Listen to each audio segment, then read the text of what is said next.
What the guy doing?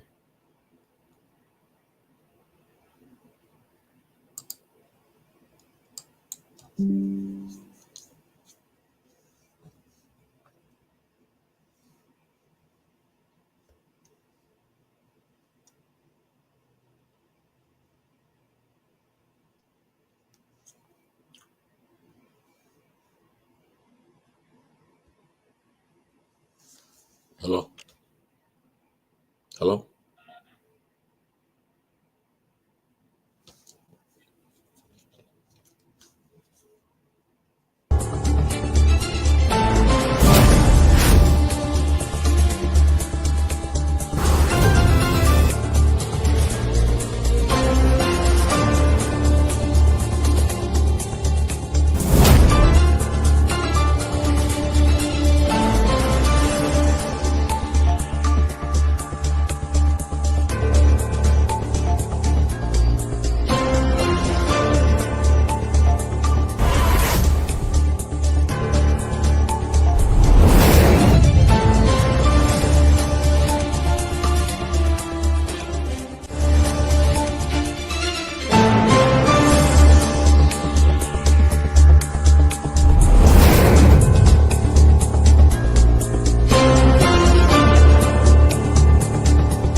Good evening, good afternoon.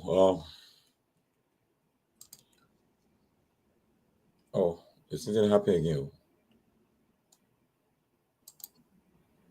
It's something happening again. Okay. What happened is all? Okay. Siliki, you can hear me? Loud and clear. Okay. Henry, you can hear me? Yeah. Oh, okay. So we're on, right? Okay, guys, welcome, man, to this closing argument. Today's April 16, 2015. It's good to be back. Mr. Hamed Fofana, Symphonic, the great digger of Africa. Henry, what's going on? Henry, how's everything at your end? Not bad, I'm hanging on. Huh? Not bad. How the time? Okay, though. We're doing fine. Just like it's getting heated in Nima. Aso in Nima? No, I say it is getting heated in Nima every day. What? The Nima politics. Aso in Nima? No. Aso yo. I thought I meant you in Nima already. The best will be going on the weekend. On the weekend, he's will be going in Nima. In leisure over now. No, on the weekend, oh. That man and a DJ going.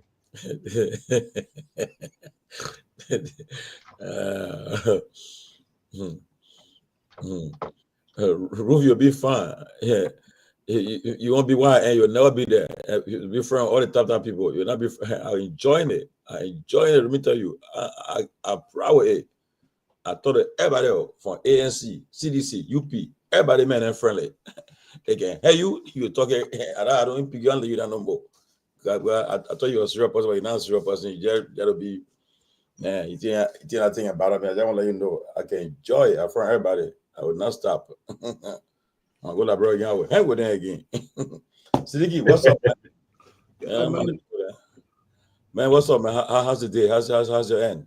Yeah, everything good. Just been monitoring situation back home. Good. Yeah, see the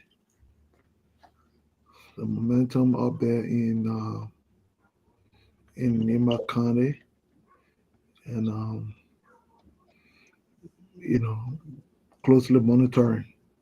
Let me ask you, man, you've been in this thing for long. You've been in this business for long, and you have fought some battles.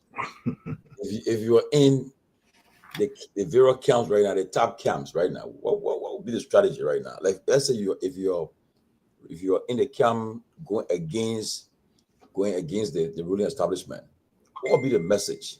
What you advise a candidate to preach? Well, I think it's important if I were going against the ruling establishment, particularly Koga. I think his record. I think we will go for his record. I mean, he has been there for about 13 years. I would think that the logical way of promotion is on the basis of effort and good work. So I think they should focus Kuka's 13 years record. To have been in there, what bill has he ever sponsored? What bill has he ever passed through? What has been his own contribution to the general development of the county or his district? I think those are things you could look at because I mean there's nothing in my view, there could be nothing new Koga could represent, could give also what he has given in the past 13 years, when he was more younger, when he was much vigorous and something, he has spent out of that. So now you want to see him as you must also highlight the country he cannot.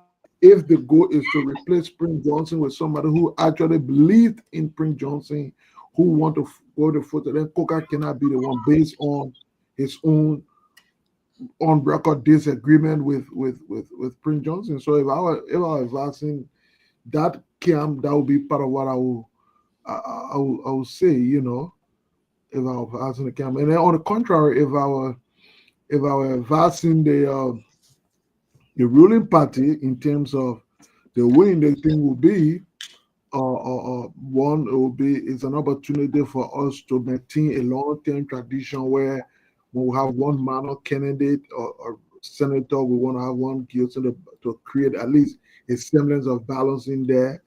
We want to ensure that the county is united behind, quote unquote, the agenda which the vice president represents, to ensure that NEMA is highlighted, NEMA is prioritized in national discussion, to also provide the support, all of the support that the superintendent, all those involved in NEMA development will need. We think we need to have a senator that is reflective of the rescue's own agenda and priority for NEMA. So those will be the different ends I will have provided to either of the side.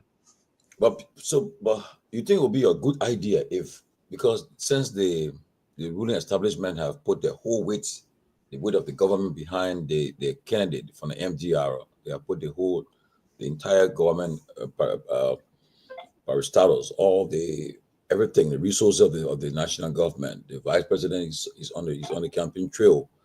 He's he's using his official vehicles. He's moving, and with an added advantage. You think you were tied, and then the government too, people have been critical about their performance. Will you want to tie the MDR candidate to the government? Will you want to tie him with Waka and Kun, or you just go after him? You think it would be a good strategy to go after him or tie him to Waka and Kun? Well, I think the reality is that Kun is trying to embody himself. He's trying to establish his own voice. Remember now, for the past couple of years, he has always been the voice of Senator Prince Johnson. Kun doesn't feel comfortable to be considered a godfather just by title. He wants to prove that. And part of the way to prove that is to be able to win over Kennedy.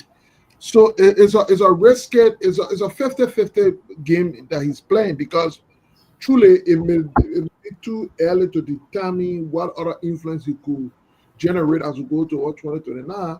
But at the early stage, if he's unable to secure that seat, given that he's putting all behind it questions as to whether indeed he is the natural or the evolving godfather for Nima County. So it's one risk. But again, on the other hand, politics is risk. So it's life he's risking, or if he's successful, a lot of the local politics will be directed to him with his advice. So he will not just be the vice president of the country and enjoy that respect, but he would have created a political cloud that says he has the capacity, the ability, the influence to make somebody else win, you know. But I think that's why I think the President Boga is playing smart. He doesn't want to overly get involved with it directly because he doesn't want whatever the outcome become, particularly so if it were to go on the opposite side, he doesn't want it rubbing on him. So that is why I think he's playing smart. He's staying away and all of those things. But I think ultimately for Kun, this become more personal. There are many people who claim to be the godfather now. Even the very Koga also at some point think he is the godfather, and Kun he just want to establish that completely so that he can have his eyes also of Nima County. Welcome to Peabody. Welcome to Peabody. But Sidiki, again, another before we start the show, let me just pick your brain. You think people were criticizing first Prophet Key was denied, he was rejected by the NEC. And after a few days to the start of the campaign, he was arrested by the police. He was in prison for one night. The next day, the managing director of the Liberia Water and Sewer Corporation went to release him, and then after that he went. The next time we saw him, we was in Nimba making endorsement, and then there's a quote that came from him today and said, something he quoted. It was a quote that came from him today from Prophet Key directly, right? And it tied him to the vice president. He said, I'm officially supporting Samuel Koga. I'm doing this for the Vice President Jeremiah Kun, Newzo Prophet Key.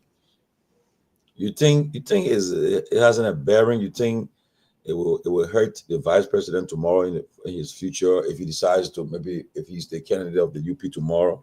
You think it will bother him? It will affect him because of Key's endorsement? Yeah, and saying because I'm doing it because of the Vice President.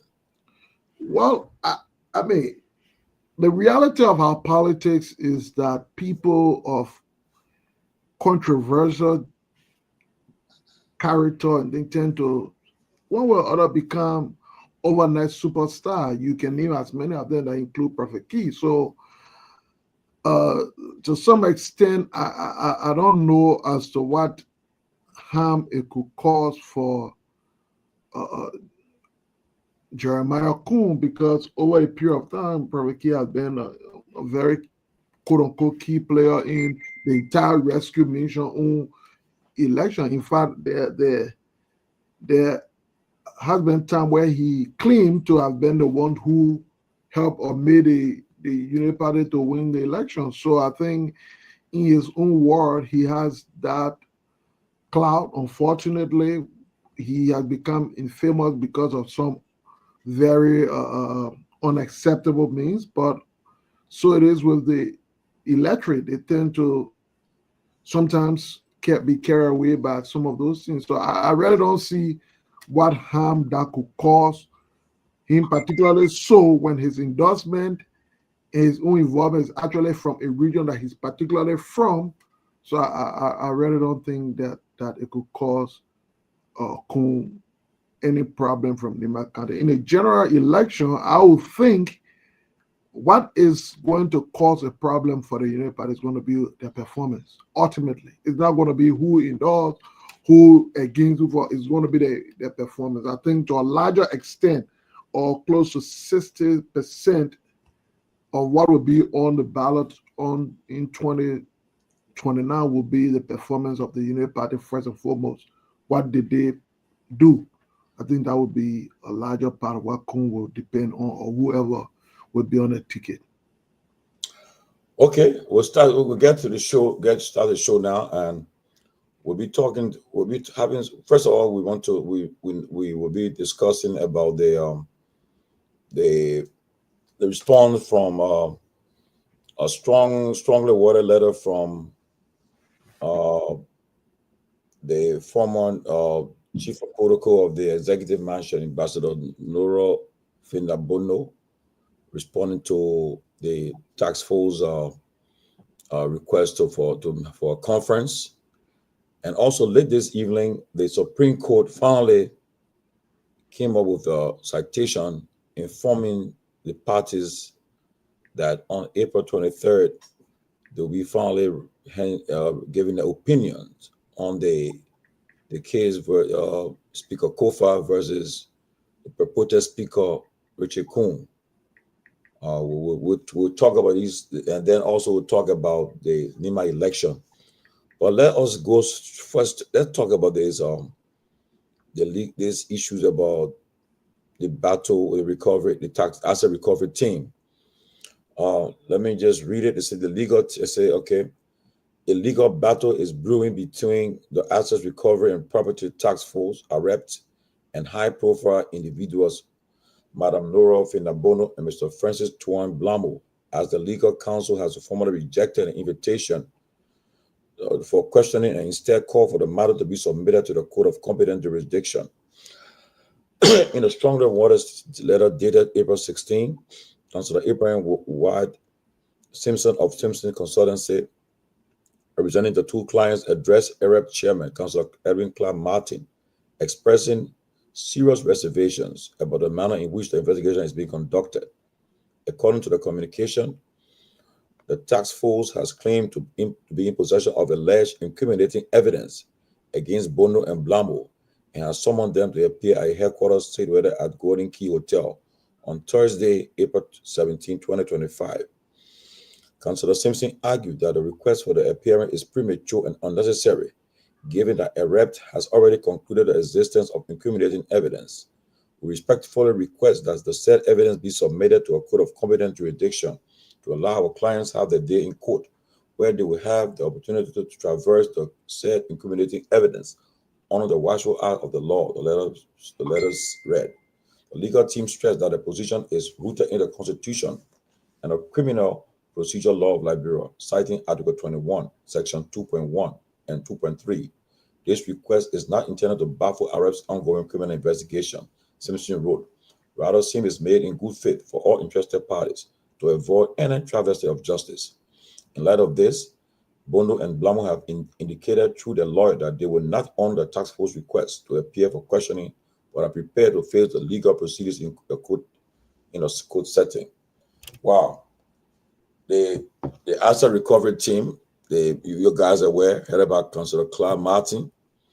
They apparently wrote the former chief of protocol of the executive mansion, Ambassador Bono and Mr. Twine, and asked them to appear for conference tomorrow. And their lawyers responded rejecting it, saying that they're not going to go for conference because they already said they got evidence on them. I mean, already incriminated them. So they prefer going before a court of competence jurisdiction. What's your take on the Peabody? Then we'll go to Sidiki on the response from the lawyers of Mr. Madam Bono and Mr. Tom. Tomalin, it's interesting though. For me, it's very interesting. You got what you call corruption all over the place. Then you got a group who acting that they are in charge of assets recovery and inviting people. I think what I see here, I haven't read the letter. I didn't really listen to it. But I think FINA legal team is right. They don't need to report for any hearing, because this is a criminal. This may lead to a criminal indictment, So what not the proper body who should invite them go there, but you already went in, so you cannot have a fair trial, even meeting with the assets recovery team, because you know what happened? They went in the first time when they didn't even have the legal right to do it. They started seizing cars and things like that. They were more like witch hunting, going after people and trying to get their property and things like that. Where a lot of people, the former police director and other people, property was seized until later on they turned it over to them. So how sure are you that Ambassador Finna will have any fair trial or she go to this group. I mean, honestly, there's the same group that illegally took your thing and was seizing your property or going all over the place. So for me, I think the lawyer, I think the lawyer are right. You know, they have the proper authority to advise her, and if they feel that's not the right thing to do, I don't think it should be the right thing to do because she will not get a fair trial. She will not get the kind of consultation or whatever they're calling her for that reason. Because apparently it seems that they are targeting her in a different way, and I don't think it's a good thing. And I think her lawyer was right. As far as I'm concerned. Siddiqui, what your take on it?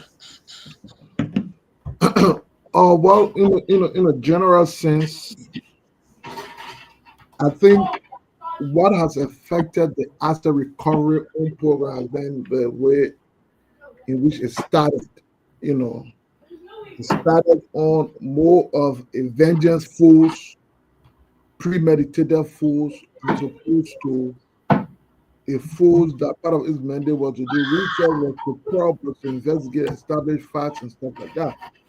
In this particular instance, I think the lawyer of Councilor Bono are also taking advantage of what the laws offer them. I mean, there are many bodies. You have the asset recovery must understand it's just an executive order thing that was established that could someone could question its authority to even perform those functions. So I think what they have said, look, you have already investigated, you have these facts on us. If you accuse us already, take us to court, let us start this process as opposed to every other time. I think it's a form they feel you want to intimidate us. If you have nothing on us, if you have nothing to something, hey, come on, leave her alone. But if you show that you have facts to prosecute her, let's go to the court and let the court adjudicate. So it's a catch-22 kind of a situation there. But I would think that if we are serious in these kind of instances to prosecute corruption to certain crime, I think we do have a lot of institutions that could do that. For example, Liberia Anti-Corruption Commission. I think it is established by a legislature that is given authority. So I think a lawyer will not be sending a letter of that nature to the Liberia Anti-Corruption that he will not appear, because such commission is established by out of legislature, as opposed to an agency that was established by an executive order. You can it becomes difficult. It will not have the thing that it think it needs to buy. So I think the best thing to do, if you have the facts, let's go to the court, show your evidence, and we take it from there. Pewee, the asset recovery, they wrote they wrote former chief of protocol, Ambassador Bono. They asked him for a conference, I think tomorrow, but then her lawyers responded that they already said they have incriminating evidence against her. So she's saying that we're not going to appear. We want to go to court, a court of competence jurisdiction. We're not going to go for conference with you guys. So he's already come up with judgment on us. So what do you think? What do you think about that? You think something what's going to happen? Thank you. Good evening to everybody. I think the debate, the lawyer responded, the lawyer responded. The lawyer will be legally inclined than we are, but again, we don't necessarily have to be lawyers to understand certain things that are on the book that are very clear. So what I would say here, that the fact that her lawyer responded in the way they responded, they gave the right to, because the special task force does not have what we call prosecutorial powers. It does not have exclusive prosecutorial powers. That's one thing we need to understand clearly here. And those were all created as a matter of executive order. Executive order do have time to lapse, right? And I don't think the president have now reissued another executive order extending their jurisdictions. I attempt to be corrected here, but there will have to be a kind of an extension of that established special counsel or task force to perform. And the way her lawyer responded that no, we are not coming again to any conference discussions. You don't have any prosecutorial powers to prosecute us. So the intent is for us to go to court. So if you got anything that's incriminating, anything that you believe that is culpable, I think you can contact either the Ministry of Justice or the appropriate authority. You can go to court if we are invited by a court of competent jurisdiction, either the sacred court or any of the ministerial court, if you will. The lawyer and return their client for the process of litigation now.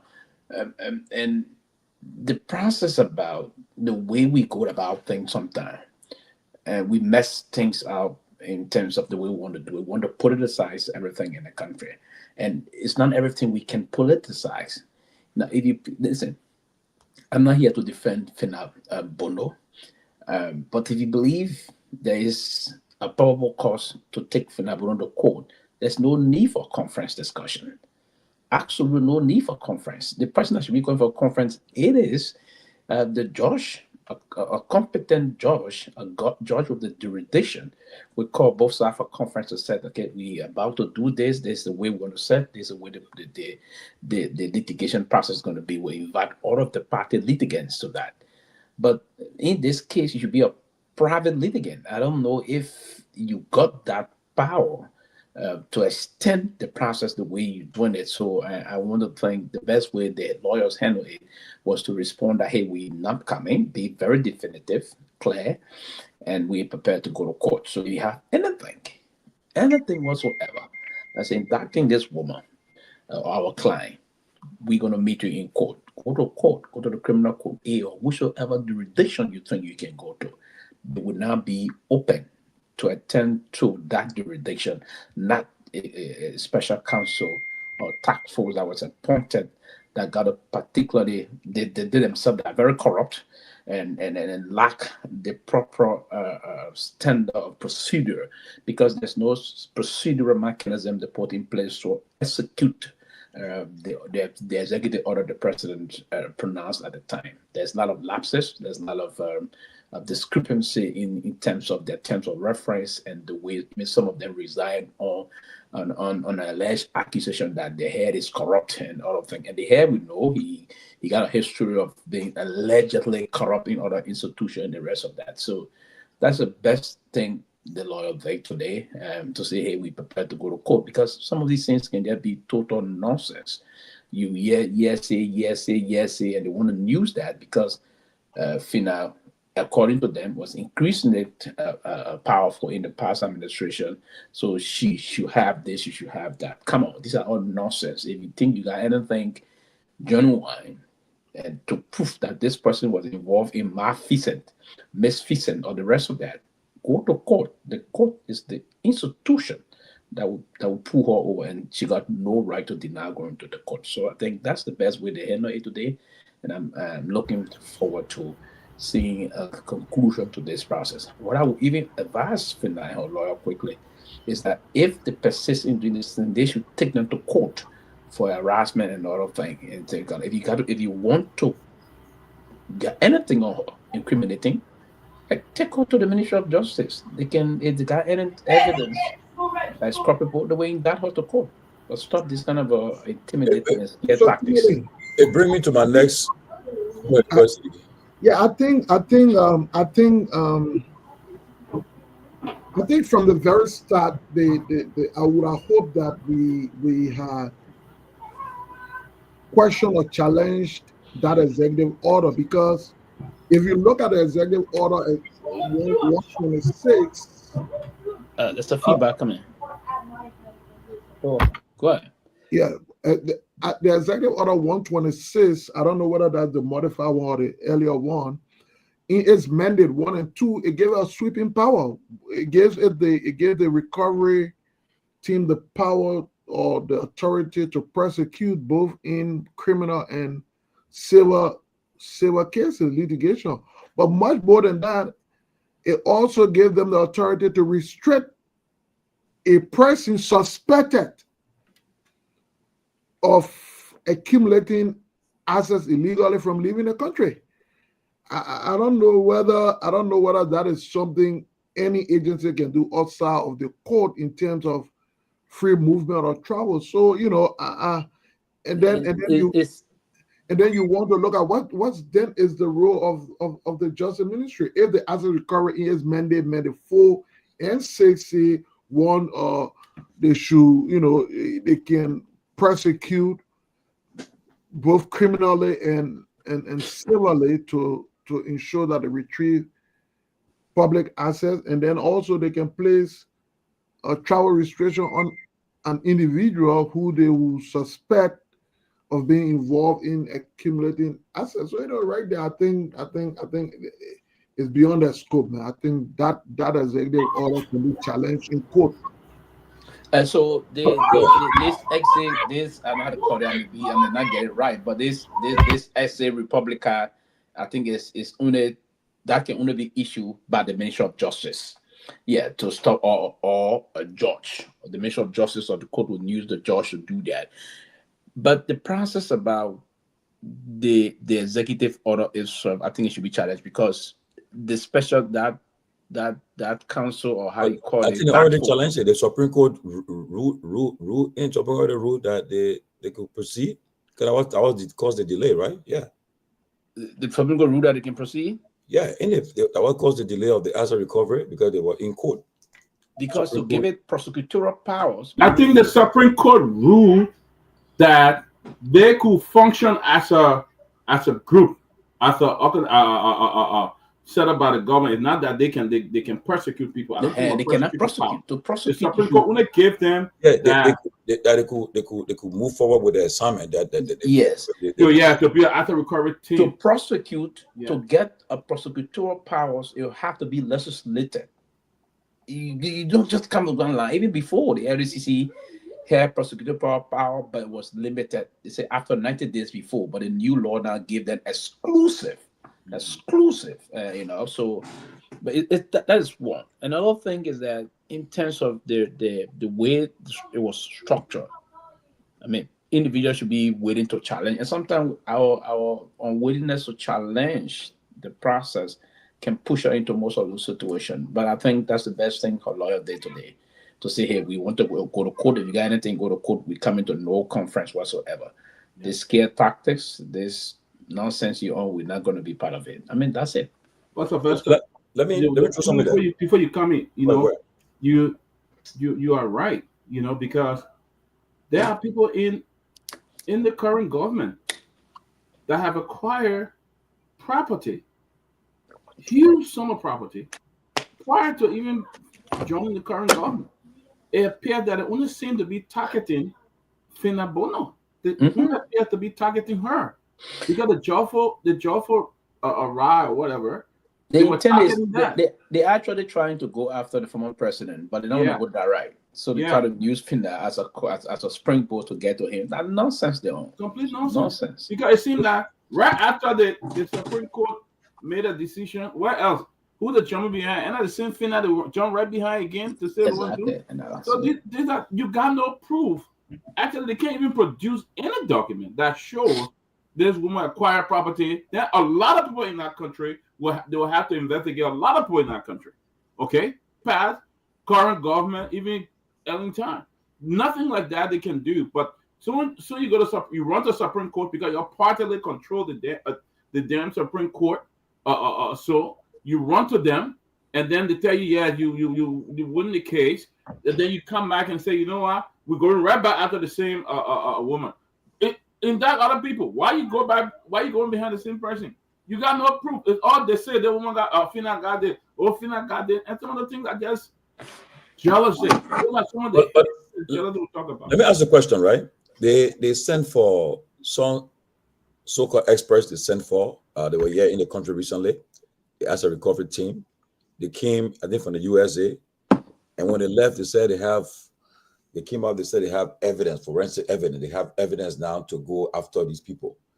Do you think the asset recovery is just bluffing, or you think they really have tangible, physical evidence to go after these people, because they are saying now that they have what they needed to go after these people, to go to court and prosecute them.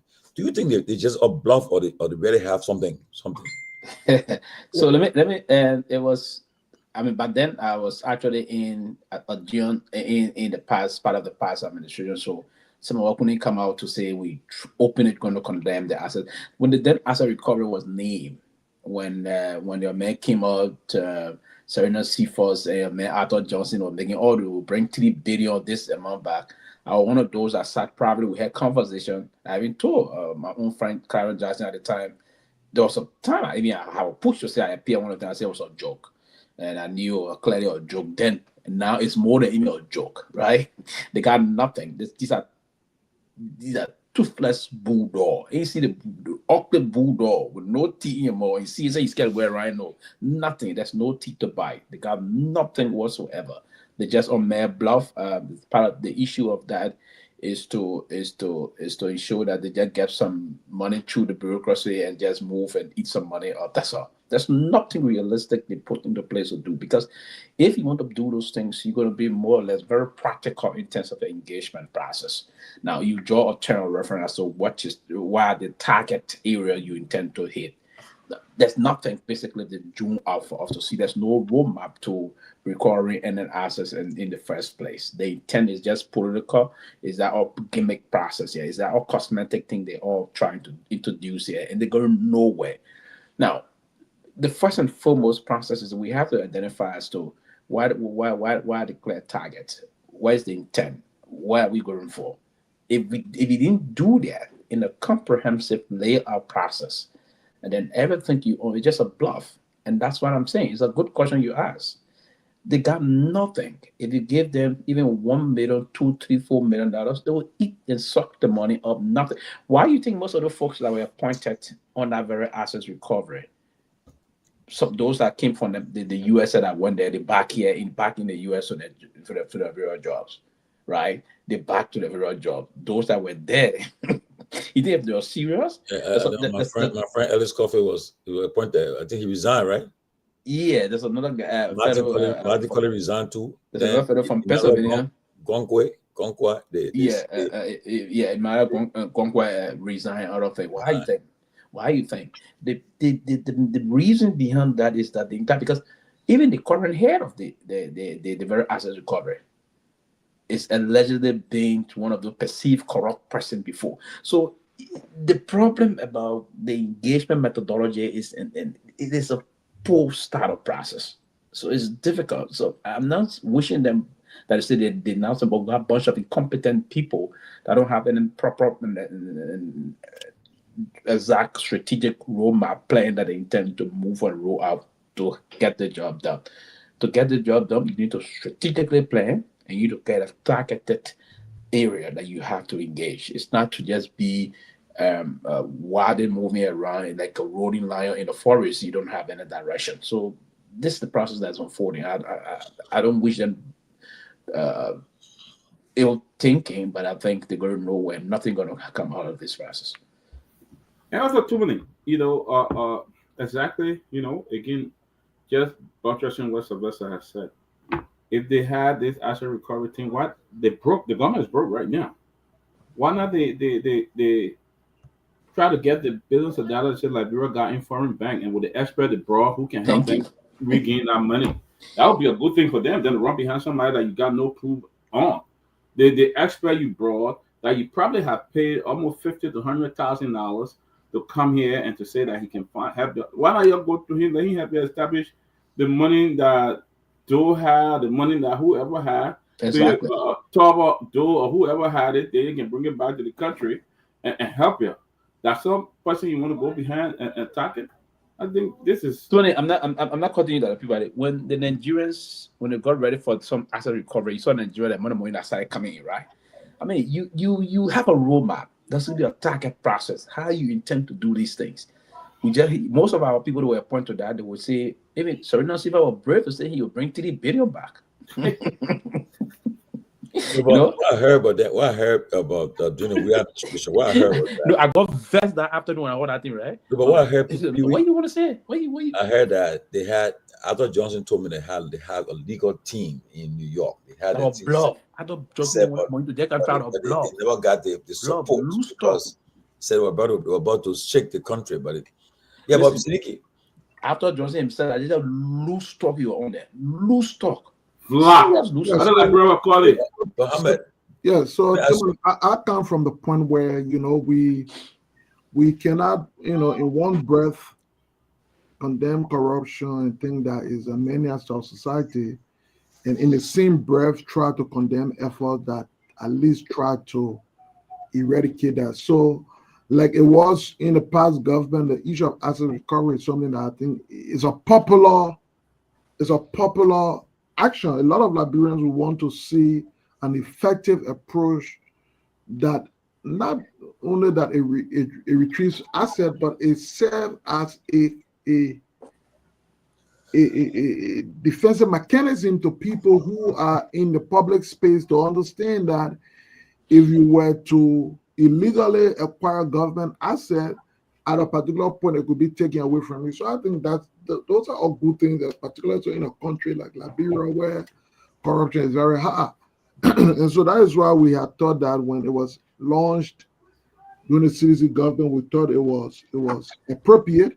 And we still do believe that the launch of this one is also appropriate. Unfortunately, people tend to go towards approach these assignments with some, premeditated mind.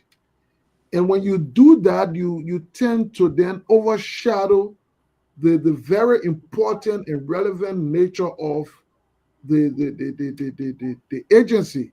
It's a good thing for Liberia when you have a robust agency that will retrieve assets. That is, it works along with other graft institutions like the LACC and other people to ensure that there is a so eventually when you build that culture that says, look, assets taken today can be taken from you and have you pay, I think eventually it will serve as a deterrent as to how people manage or take asset recovery. Now, here is one of the major push I've read so far was that Ambassador Bondo was a signatory to a private company.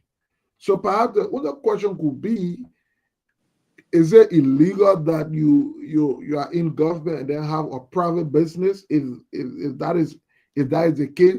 Or are they also saying that the asset of the private business were asset of government that were later on transferred? So I think that's what the issues that they need to define.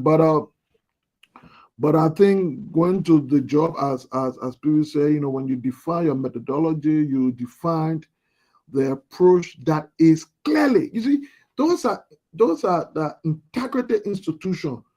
Its work, its actions has a long-term effect. And so when you go to that job, you must go to it with the highest degree of integrity. Go with it to the point where nobody think that, you're only trying to target somebody. It takes away the essence, even if there were issues there for which people should be held liable. But I think in general sense of mind, asset recovery approach is one of the best approaches we can have in our country. We must support it, and I think it's a good thing so that people in public service, because you have a group of people today that in public service in the country right now for the next 6 years. If it's a lose dumb situation, you don't know what they're going to do in the next 6 years. So what happens? How do they give account of the stewardship after 6 years? So those are institutions we support, except that many times people who tend to be given those assignments immediately come with all that vigor of something. This job requires discipline. It requires real research. It requires the most intact. A media-driven institution. You want to operate quietly, gather facts and strong evidence so that it becomes convincing to the public for your work to be appreciated. So I think that's what and Clabantin, he's a very seasoned legal person. He's been County Anthony. He was He was LACC commissioner chairman before. So I think he comes with a lot of experience as a prosecutor on the job, but he should be able to focus on the integrity of the job more so than trying to create some showmanship or flag. I think that's where it gets mixed up sometimes. But let me bring this up.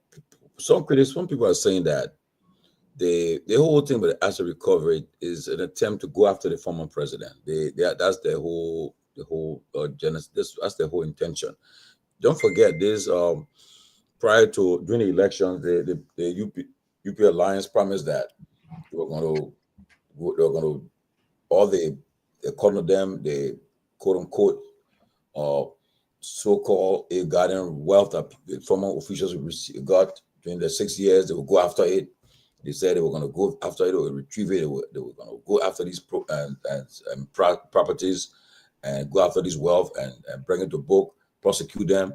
They also said that they were going to they were going to audit President Baga around the issue of audit. And we went to almost 2 years now. The issue of audit is all lingering. It just we are not seeing nobody have been found guilty or sent to jail or found. Then they talk about the issue about these mysterious deaths that were happening. They accuse people of killing people. Everything is said in the campaign now.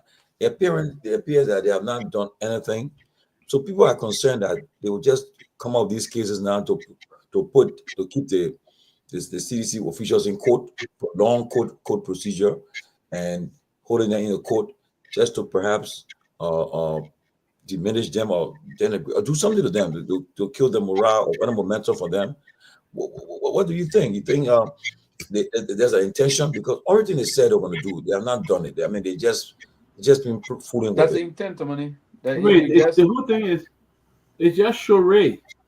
You know, that's all hard gray and vla. That's all they're doing right now because everything that were out there, like just the other day, who did we see in Nimba? Mo Ali, the guy from LPRC, all of them they're still in the official position. Minister of Youth and Sports. Yeah, they're out there campaigning. Okay, that thing that they bitterly kick against when President Weah was in power. They were the one that were all there, the morals and talking about how people violating the Constitution. This one doing this, they're doing that. But today, the very thing they talk about, I don't even want to talk about corruption because even worse in the government. You know, everything they talk about, innocent death. The other day, there was a young man that died at from LTA. I mean, RA. Other thing they spoke about, you know, police brutality and all of that happening. Okay, a lot of people, the police are abusing. The police have people have died in the hands of police. All of that. The very thing they talk about. Then it comes to the major one that everybody talk about: corruption. They were talking about the rule of law. You got the president asking Supreme Court to extend their ruling date and all this kind of stuff. Everything. So they just come. Who Liberian people will not believe you again. So you can come up. You can witch hunt Finna.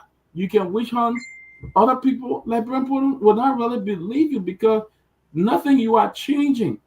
I can't be in the cookie jar and telling somebody don't put your hand in the cookie jar. That vla, that complete deception, you know. So now welcome. About that. The intent is actually to target Mr. Weah. Now, you know, the scene, the chemistry between Weah and that of Finna is very close.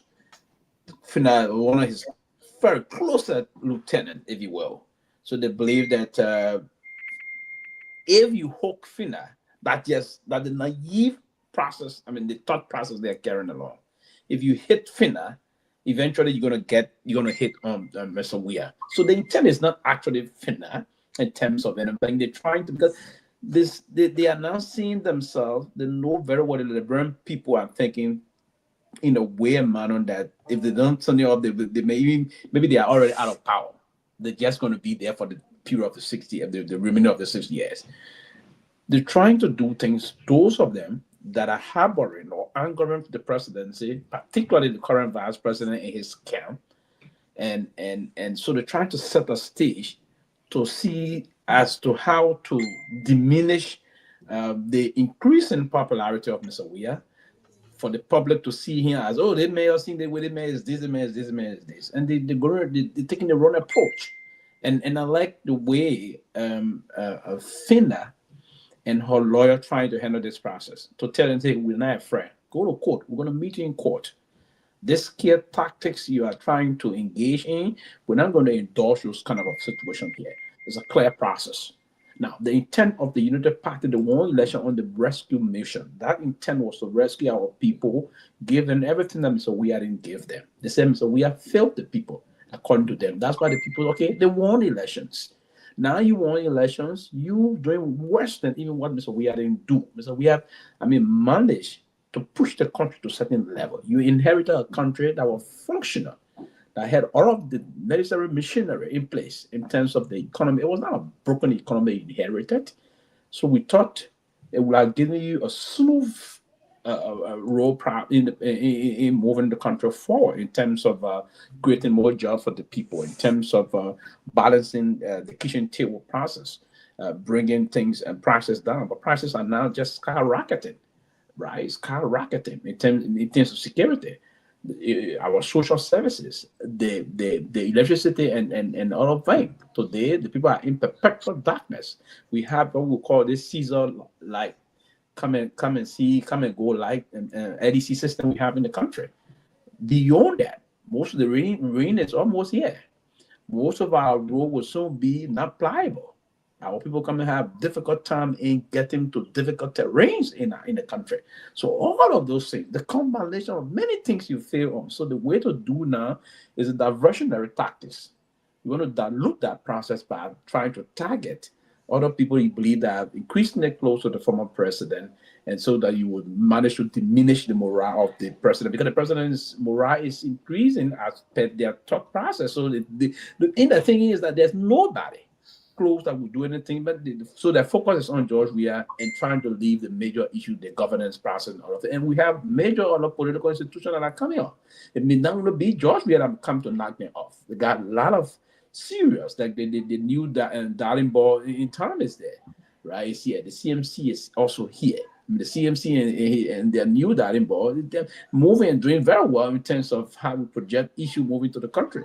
Then you focus on that. So there's an increase in time to see the nine, the CMC and the new Darling Ball visibility in town. You know, Pewee. The new sheriff in town. Pewee, maybe especially I know me and Sidiki and maybe Mr. Nangwe, but Peabody is 1900 now a politician, different guy. So, but we who have been in the formation of political parties and from the beginning, that excitement, that so that I understand when you guys talking, that made me laugh, because I remember during our days when they come here with the CDC, we're excited, Melo. When they say CDC, Melo, I used to go after people on Facebook. I think I see people doing, be battering when you want in Manchester, people are gathering from all angles. Sorry, guys, that was Jerome. He's coming to jump in for a minute. You want to and Sylvester talking about Manchester. Yeah, everybody, quickly, everybody not gathering Manchester, and the process ongoing. And someone was saying the last time, it's part of meeting the new set of constituents from that part of the world. Liberians for all walks of life will be part of the system. We'll be inviting the CMC leadership soon. We want you guys to come in. We'll come in. We'll hope you guys after the Lima elections. We got a lot of people coming. I know we're having a lot of people coming to come to the closing argument after the election end. But you're talking just now about all these things are happening, but then even though we just wrapping up the issue with FINA and the asset recovery to jump on the next topic, but you brought something up. And prior to you coming to the show, I was asking Sidiki, Ahmed, whether if you are strategizing in the election, were you tied Koga to Kun and Boaka for what's happening in the country, or will you just go after him alone? But he said, I think he had a different perspective. He said that anything have that effect, right? I mean, I was saying the best. You ask me that question. You tie Koga to it heavily. But I was saying the best way to go for Koga is on Koga's record. Koga has been in the legislature for 13 years. But Siddiqui, then argument he could be argument and say, I've been elected 3 times. If I was doing bad, if I was doing poorly, so why I've been elected 3 times? You don't have to go for him on his record as representative. Go for him on the record as the failed people supporting him. I'm coming. Let me learn. Okay. Because of course, it ties to the establishment. Yeah, it ties to the establishment. But we are saying on one-on-one with regard to Nima County, there isn't any now. We hold Koga on what is expected of a legislature. What is expected of him? It could be argued that perhaps the people that were voting for Koga for those 2 or 3 times were people you were trucking into the county. But the truth is, what has he achieved as a representative? Let Koga go and say and count. I want to now elevate from being a representative for our district to being the head of the county, because for the past 13 years, these are things are carried out. I think Siddiqui, Liberians do not vote on the representative voting record or his work in the House, in the legislature. Liberians do not vote on those things. So but they do have expectation of their lawmakers. So whatever those expectation is to get I think will be most of the expectation. Let me tell you, most of the voters in this area that vote these crooks into office, the expectation is instant gratification. That's what they expect people to give them, support them, give them money and stuff like that. Then they see it as development. But our people don't vote on the issue. They don't vote based on the lawmaker failure to do certain things. They don't vote about the lawmaker taking side on certain things no. They vote because there are different ways to vote in Liberia. You got the trucking numbers. People truck people into these different areas and pay them to vote. And then secondly, they pay people to vote. And that's how our people vote. Our people not voting because they are of the displeasure with the political leader or the representative or the senator. They vote on instant gratification. That's all. So that's what it's like. Well, my thinking process was that Nima is more of a progressive county, and as a result, the performance, because this mentality about Nima development, about Nima. So I think it has created conscious people who are concerned about the welfare, the well-being, and development of the county, and so to ensure that path continues, you want to elect leaders who have demonstrated actions and behavior that suggest that they have been able to present that. So that's what I think. We'll come back to Nima quick, but before, because let's rush. Let's do the Supreme Court. Then we'll go to Nima. Go spend most of the time on Nima. Now the Supreme Court. The English International, Liberia International English in the English League. Our international star in the English League. He's president going to sign his contract in the English League. Mr. Honorable Gimme, man. How's England? Yes. Good evening from my end. It is 11:22 p.m. here. Wow. Greetings from the great city of Manchester. Great gathering today. Great minds. I met great folks, and Liberia is on everybody's mind here, and it is all about Liberia. The political leader of the CMC, Mr. Hassan Bility, flew in a few hours ago from Greece.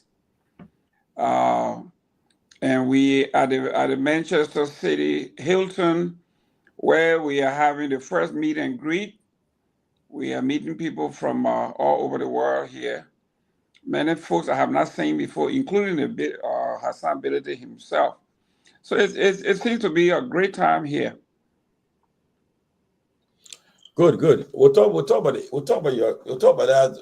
I'm sure for the show, and we'll get back there to talk about you guys' mission in Manchester, England.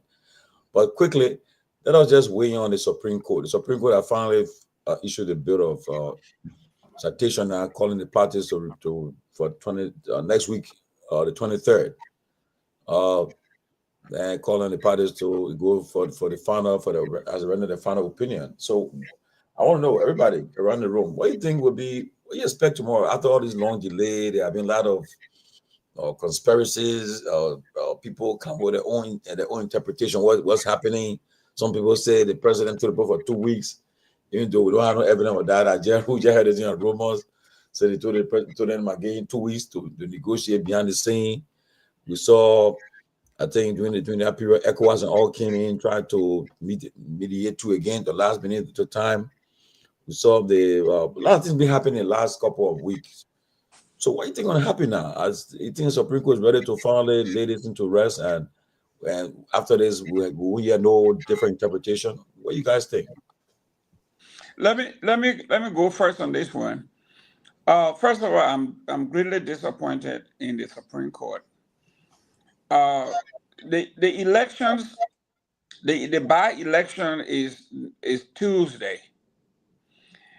Why wait until the elections to make a decision of that magnitude?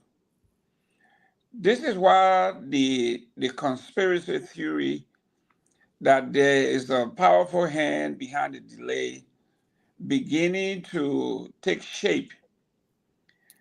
Everybody knows if a decision was made prior to the elections, some folks are saying the guilty party may have been affected the worst. And who is part of that guilty party? It's Jeremiah Cohn, the president, and Mr. Koga. So why wait until after the elections? Why? Why not get a decision wherever the chip falls? Let it be. Why wait until after the elections? So I'm not impressed.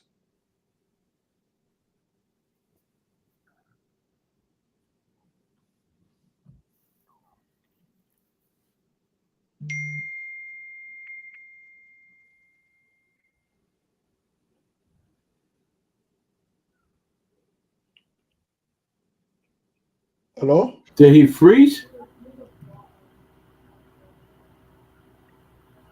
Gilman, we're not hearing you. We're not hearing you. Give me Debage. Can you hear me? Okay, hear I you. see Debage. You can. You You see that man? You see the president nephew try to speak by, so you see what he trying to do. The president nephew try to speak by, so you hear it. Can you guys hear me now? Loud and clear. Okay, I say I'm not impressed with the Supreme Court. But the other president nephew, the bad nephew, the president nephew, the one I get very crazy, and a bad nephew. Yeah, in the light you do it, but at night you go over there and tell the uncle all kind of things. I know you. But my concern is why after the elections? I mean, after the by-election. Why after the by-election? Can somebody give me some idea why? Yeah, the day after the by-election too, right? Yeah, why? But I don't think it has any. Listen, that's a higher code for me. I don't. Again, politically, one would say why they're doing that. They say like they don't want, with the decision of the Supreme Court, interfere into their the decision-making process of the number of people. And then politically, if one will wear the political cap and want to insinuate that direction, right? But for me, there's absolutely no reason why the Honorable Supreme Court would delay the issue of the bill information. It's something that we expected to have been handled expeditiously by the Honorable Supreme Court. Now, if the fact that they delayed, so it is clear, had they been arm twisted by the executive, Is it that they're being arm twisted? That's why they're going the way they're going. That's the question that probably will need some of our Basel elder to come and interpret for us. So if that is true, but again, it's quite unfortunate on a serious note. And I agree. I've shared your sentiment. Why delay? Why immediately after the elections? The election is next Tuesday. And then but it could also be argued that they maybe to avoid and then interfering with the election, they say let's wait for it to finish before we do it. Maybe I mean. Yeah, the court and sometimes the court does that, right? The court would not want her ruling to be interpreted as being political. The court normally, under normal circumstances, I don't want to be political now here. I want to listen to when you're coming up. Normally, you hear the people from the court will say to you, the Councilor Jonathan William always says something to us in our political science, one of our political science classes, that the court loves to distance herself from the thought of the politics, the sense of the politics. So he says sometimes you see the court take a decision, and where the rest of the people, and that's why the court, and it was that when the guy ruling came out, I posed this question to him personally. I told him, I said, but normally we call him the son of the fisherman. When Hans William at the time, when the Supreme Court released him, freeing his wife from the mysterious death of this nigger, Angel Topa, that famous Angel Topa case. And I said, why? It was all over the place that the people told the man guilty, the man guilty.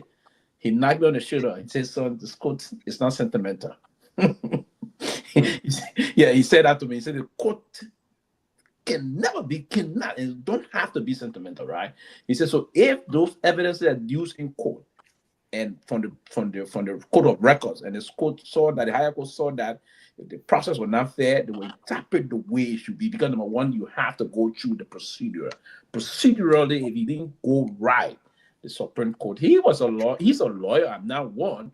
I don't know if he's still alive. I've stopped hearing from him for some time. Who? I'm not one. Councilor Jonathan William. I think he's still around. Yes. He used to be a long-time lawyer for the legislature at the time, right? He used to be a professor at the Louis Arthur School of Law also. So that's the kind of a way, my dear brother, argument. The court, so sometimes law for her business to be outside of the public glare and outside of sentiment. But what I do know also, the court also can be manipulated. And that's my fear, particularly the African system, the African court system, in many cases. And that's my fear and why this happening. But are they trying to, Tomalin asked a very good question just now.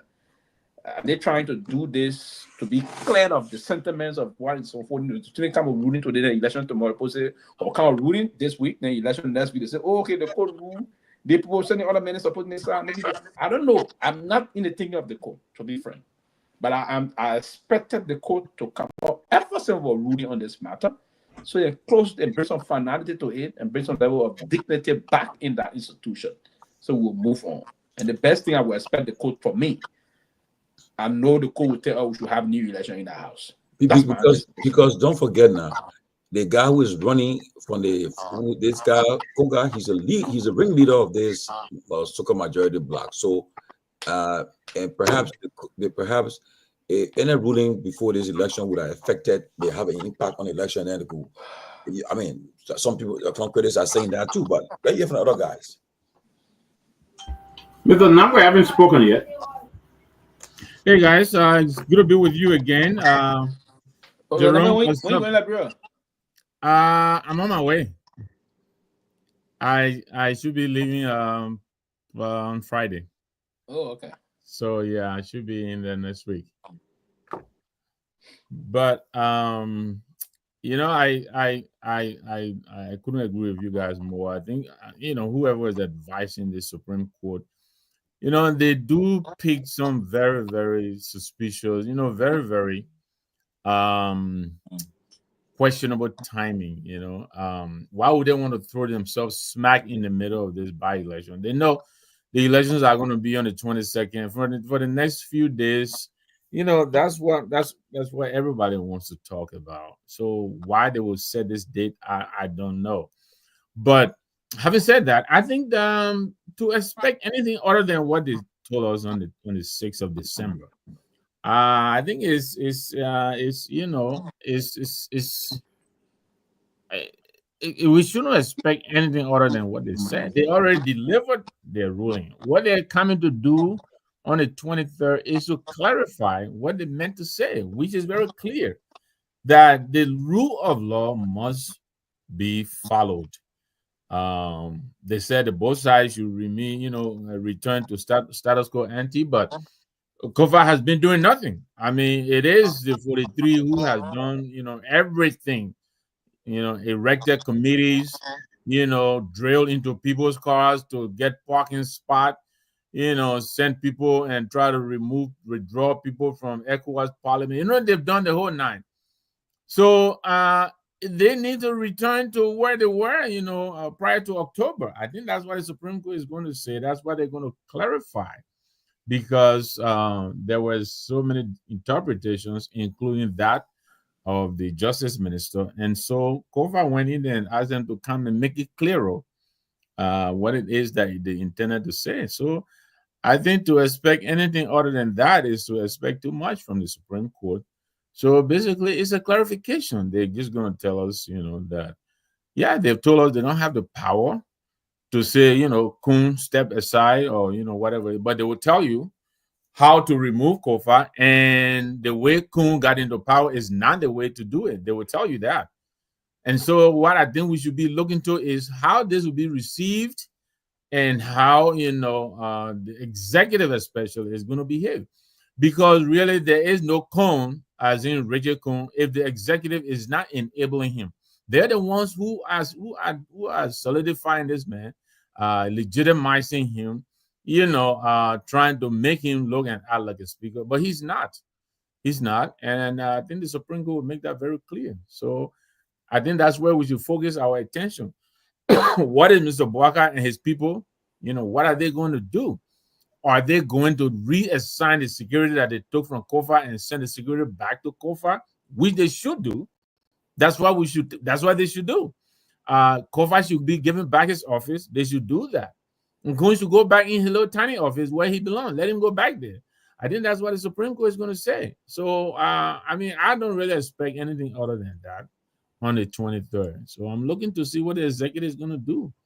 My best friend, Bushu Ben, my fellow Scorpion, I hope he really advises president, as his legal advisor, to really do the best they can to stay within the confines of the Constitution. I think they've done too many things that really are questionable, from their, appointments and dismissal to this whole, Capitol building brouhaha. So I don't expect anything other than the fact that, everybody should follow what the law says. So we'll see. I mean, the executive have, they tied themselves in knots. They're now running a budget, which really, in all fairness, is not a legal budget, because that budget was not passed properly. But then they can't go back and undo the budget. So that is going to complicate matters. And of course, they'll do everything to save face. So we're waiting to see how they're going to behave. Well, but Mr. Nangwe, I like what you said, but there's it. In some way, the Supreme Court has been compromised. Okay. Everybody have accused the vice president of being the mastermind between it. In fact, we even asked him that question when we met with him during the interview. But they did this. The Supreme Court, the Chief Justice, just opened a major store. I don't know how they call that place, but it's a park, according to people. And who was the guest of honor at that park? Who was sending him the invitation? He didn't go there by himself. He went there. So that gesture, who knows? He may have some influence. Say, what, could you did this, the election is over, and stuff like that. Because her daughter, that's very personal, opened a park, and she invited her guest of honor. and that's very personal. He was there. You know, where do you see, besides government function, where do you see Justice Robert and others, and Vice President J.D. Vance showing up to programs and stuff like that? That is very troubling. Very It troubling. is troubling. I agree with you, Dr. Peabody. I mean, we have examples here in the States with Clinton and Loretta Lynch on the plane. That was, it is improper. And again, this president knows better. He knows that. He reads, Bushu Ben reads. So they're very aware that, what they did is equivalent to tampering with the process. They know that. Yeah, I heard the justification. Oh, the vice president is friends with the chief justice's daughter and all of that. Yeah, but so what? Yeah, I think that is inappropriate. But look, to the extent that I think they may have delayed the ruling to let the election pass, I think that makes sense. I think you're right for speculating that way, and I think a lot of people are also speculating in that way, so as not to have interfered with the process that's happening on the 22nd. But I think yes, the justice, the Supreme Court, I think, quite frankly, I think they did what we expected them to do. I don't think they could have done more than what they did, other than being clearer. But I think they affirmed the rule of law, which I think they used the Constitution to tell us that, according to the Constitution, Article 49, Article 33, how to remove the speaker. All of that was not done. I think we expected them to affirm that. I think they were very clear on that, except the language in which they delivered was not clear enough. So yeah, as to they've been tampered with, I don't know, as to delay the clarification of the bill of information. Yeah, there is something there, but I don't think there's much there. I don't know that this was going to in any way interfere with the process right now in NIMBA. I don't know. But again, like I say, you'll be right to speculating that way. But I don't really read much into that. I mean, would this have tipped the elections one way or the other? I doubt it. I mean, I doubt it. But we'll see what happens also on the 22nd. I know you guys were discussing that coming. I was getting ready to come in. I think what the vice president is doing, I think he's been short-sighted. I think he's too focused on winning this election. I don't think he is factoring in really how this is going to impact him going towards 2029, because his conduct right now is sowing seeds of discord in NIMBA. I think the amount of people are not very happy with the way he's conducting himself. What he's doing is affirming what has been in existence, but to be as open as he has been, and openly, showing his hand behind Koga. I think he should have stayed above it all, but the way he's digging in, and I think I think there will be a price for him to pay. I think he's been seen now as being very divisive. Truth be told, he's affirming a long-standing practice in NIMBA. Yantuanya is a Mano guy. I think Gio guy. And Mano, I'm sorry. And I think what he's saying is what is the unspoken practice in NIMBA. You have one senator from Lower NIMBA and one from Upper NIMBA. Saying Yantuanya is of the Mano tribe. Of course, it makes sense for Koga to go to the Gio side. That is what they do there. But I think the way he's expressing and presenting it, it comes out really bad. And I think it will leave a mark on him. I really do think so. And it will be worse if after all of this, he comes out the loser, because Koga stands a real good chance of losing this thing. I think there's a real chance that he could lose it. Of course, there's this amount of government operators that are now descending on NIMBA. I think they're going to do everything possible, including legally and illegally, I would say, to secure the results that they want. But I think it will leave a mark on the vice president, because from all indications, Koga does not have a record to stand on. And so he comes out as trying to shove this guy down the throat of the people, and I think the people are not happy. Well, the Nima election is getting interesting though. One thing this crowd politics because when you and if you are taking part in elections, you know how it works when you are the ruling establishment. Before the VIPs arrive to the rally, they will tell them days ahead. The town chief, that's why they have all these local officials at their disposal. They will tell them ahead, say, well, the prime president coming tomorrow. So the people will all assemble, they'll all be there to welcome, and they will show up. And then some people feel that all the people showing up and clapping and yelling, so I'm in your favor. Chief Tomlin, you have seen people at rallies wearing other candidates' t-shirts. You understand me? To make your point. Yeah, our people, any opportunity to go see support a big person, our people will show up. So the crowd politics to me as an operator really means nothing. You want the number. They get out the vote on the day of elections to be able to turn those into real votes. I think that's where the CDC lost, because I think there was a disconnect between people coming out and dancing, and beating all that stuff, and on election day, people actually getting up and going out to vote. Well, the CDC, I mean, we'll talk about it another time, because the CDC losing the election that election, I tell you the truth. I always say, I maintain it.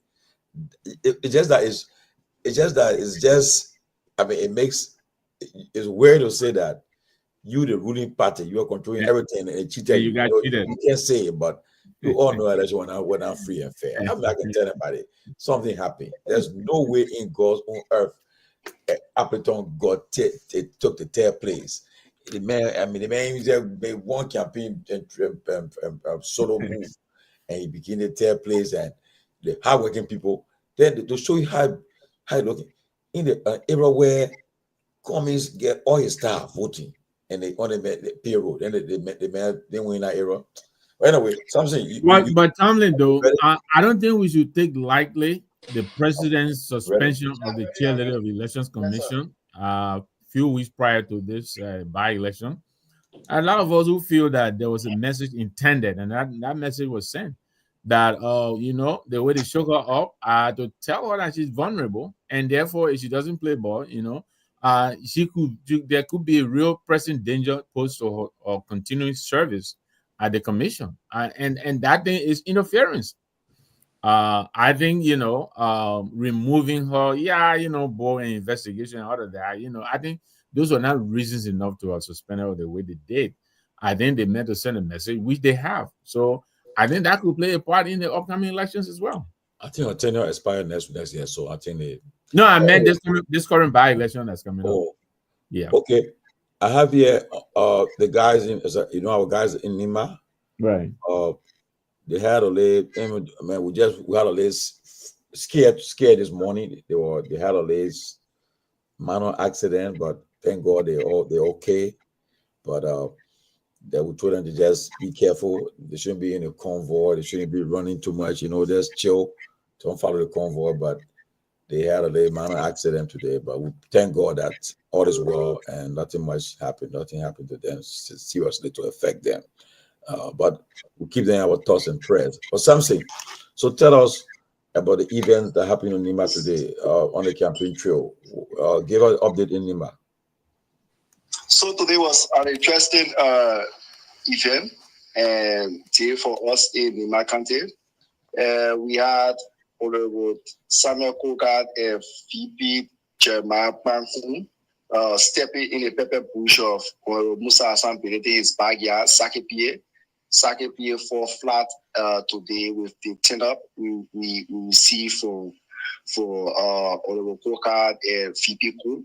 It's not an easy campaign. So 1 hour after we conducted our opinion pool in Canton City, where Honorable Koka was topping the opinion pool, we saw a very huge crowd coming from towards Sake Pie machine, led by Honorable Yeke Koluba and Honorable Kehleboe Gongloe. the crowd was very massive, and in District 8, the home of Honorable Chiekun, it was another huge and massive crowd there too for Honorable Gongloe. But then one thing I'm not sure of is who's going to win this election, because the two main candidates is stopping in every corner, in every part of Nima County. So we don't know who in a particular area, because the Sakepie area having to be a man build, but then because of Chairman Musa and some related influence, that place is being controlled by Honorable Mark. But shockingly today, that play 10 also down for Honorable Koka and Phoebe Kun.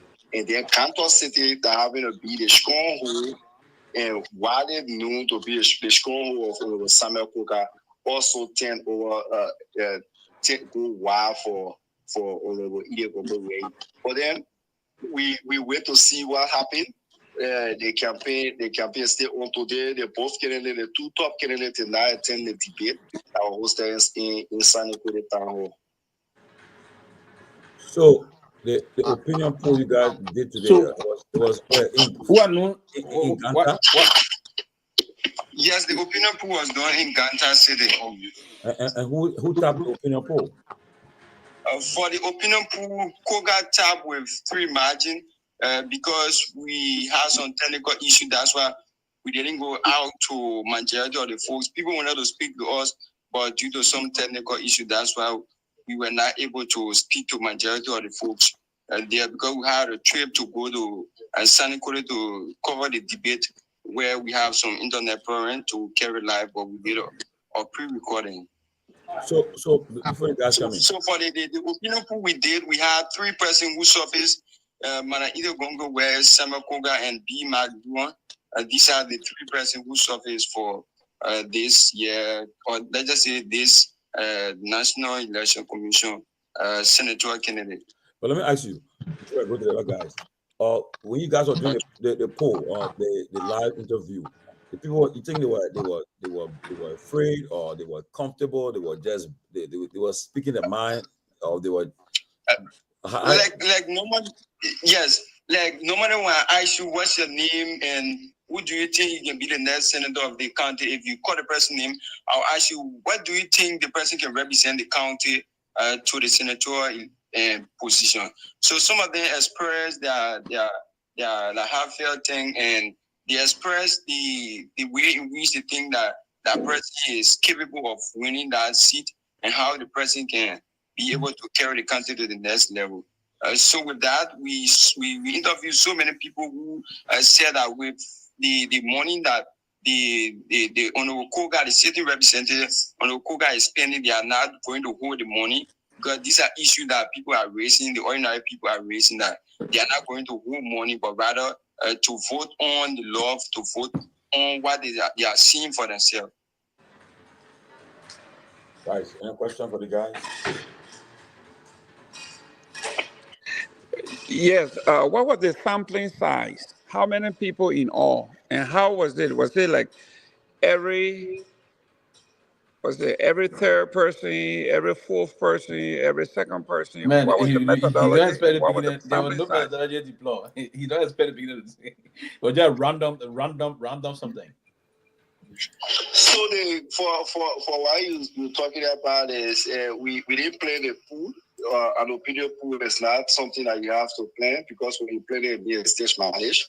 So we just talk to the street and interview random people who we saw on the street of Cantor, and we asked them if we could talk to them, and then they consented with us, and we proceeded with the pool and asked them questions.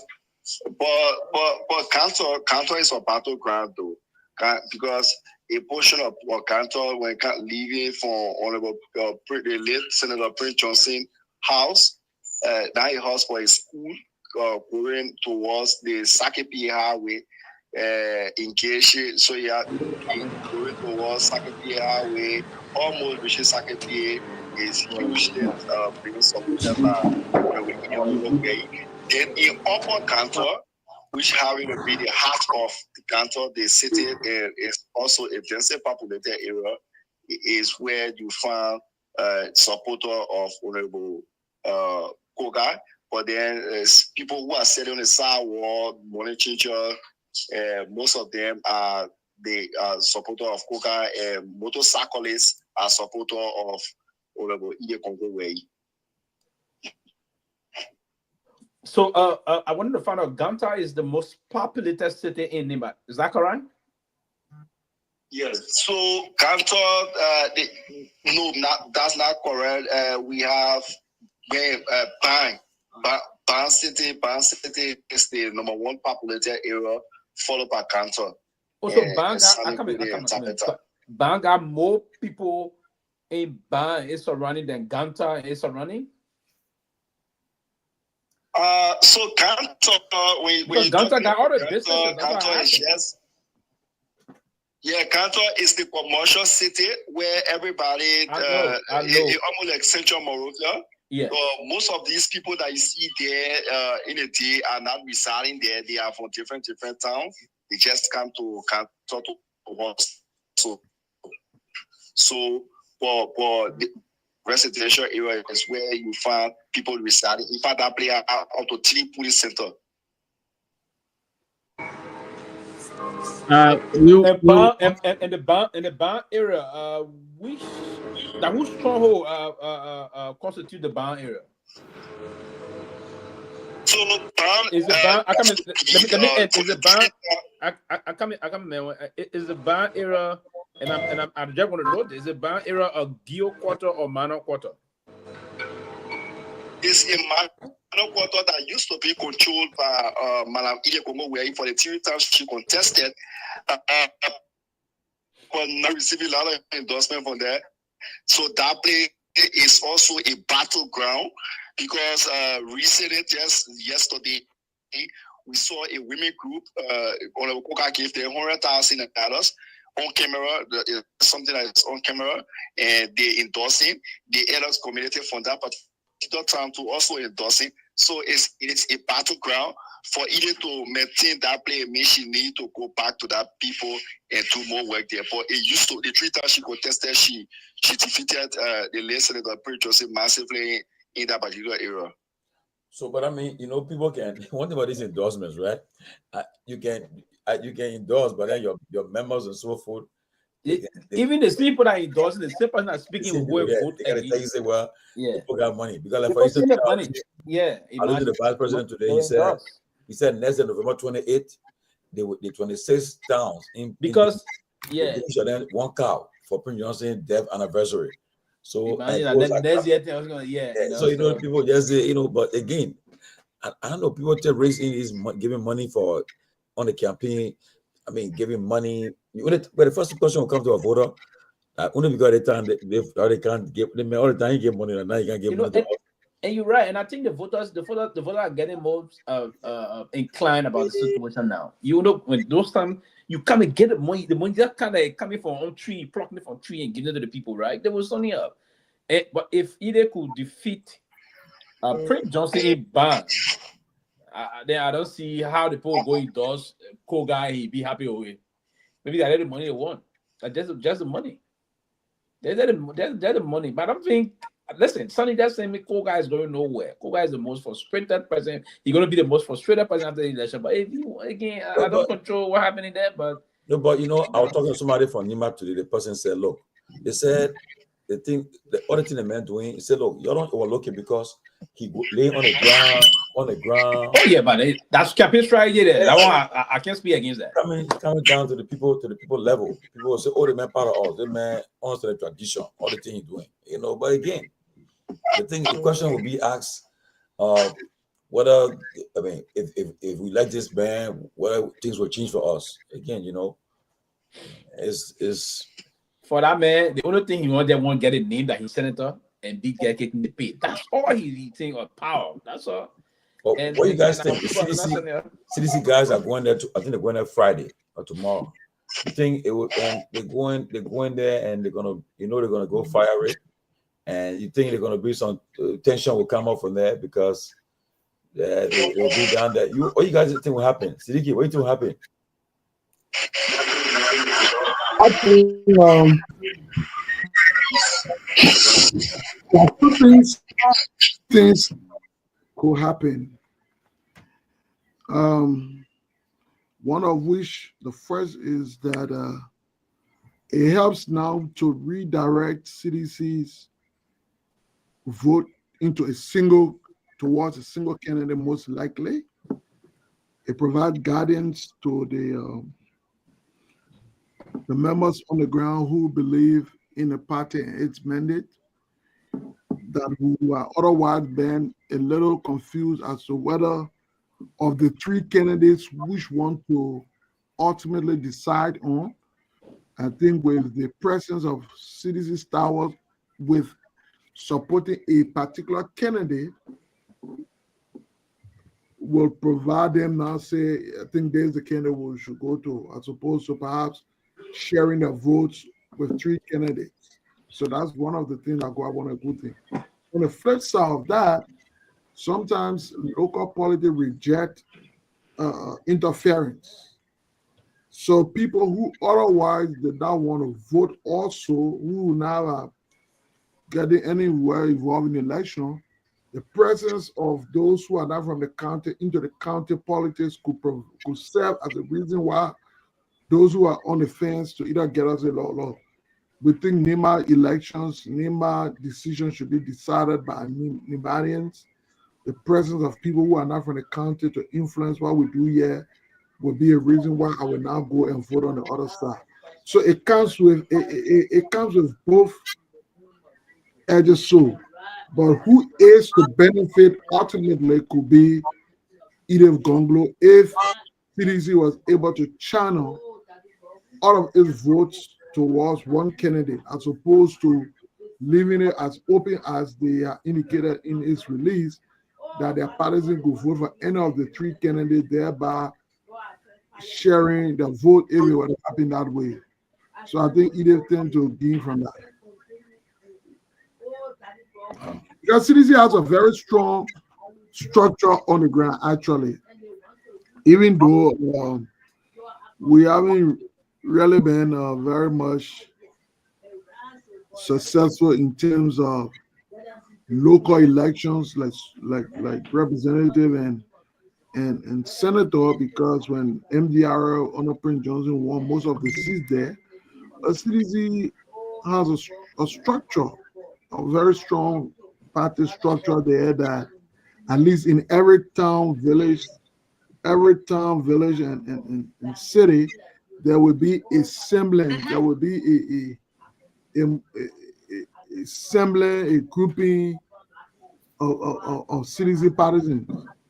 As to whether they will go on party level or whether they will go down, that could be a different thing. But yeah. Well, guys, you guys, any question for you guys? Let them go get a sleep. I just wanted to know if because much has been made of the female factor of Miss Gongloe Ware. I don't know if they get any sense of it. She's being the only female candidate in the race and all. And my friends are texting me to remind me that there has been a practical drought of female representation in the legislature from NIMBA for quite a while. And a lot of people who, even from the Koga, Gill Belt, who feel that regardless what it is, they think a female should also, join the NIMBA legislative caucus. I don't know if they see any sense of that. So NIMBA is not paying sympathy to the female solidarity. I'll tell you no lie. For what I know is those who are voting, if it is not chapel line, is on probably personal relationship.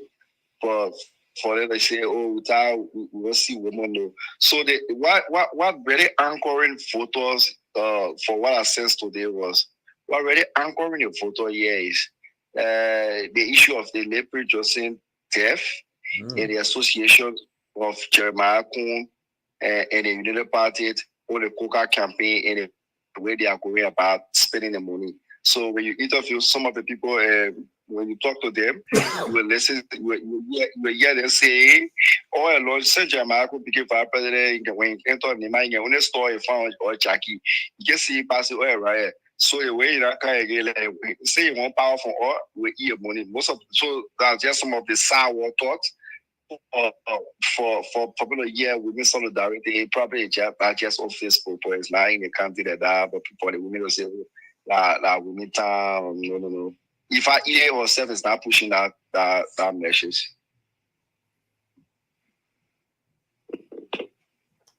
Well, guys, you guys. So tomorrow, what's happening tomorrow? What's going on tomorrow in Nima? What happening tomorrow? So tomorrow we got the information that the vice president might be in Tapetan, but it has not yet been confirmed. So we're hoping to confirm it tonight. Tomorrow morning early we'll be in Tapetan to cover that scene. So for now, we want to see one candidate that's in Ganta right now, who is Kehleboe Gongloe. So that's why most often we focus on her because the other candidates are not giving all the opportunity because they are not giving all their schedule, how they are running their campaign. So that's why we are not out there in full number to capture the other candidate.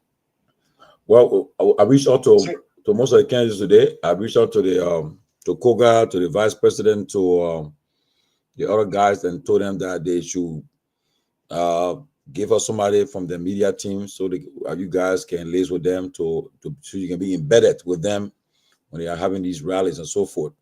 So hopefully I will get responses from them perhaps before tomorrow, and so that you guys, because I see Abu Retin say you guys are being biased. I don't know what he called bias. We are not.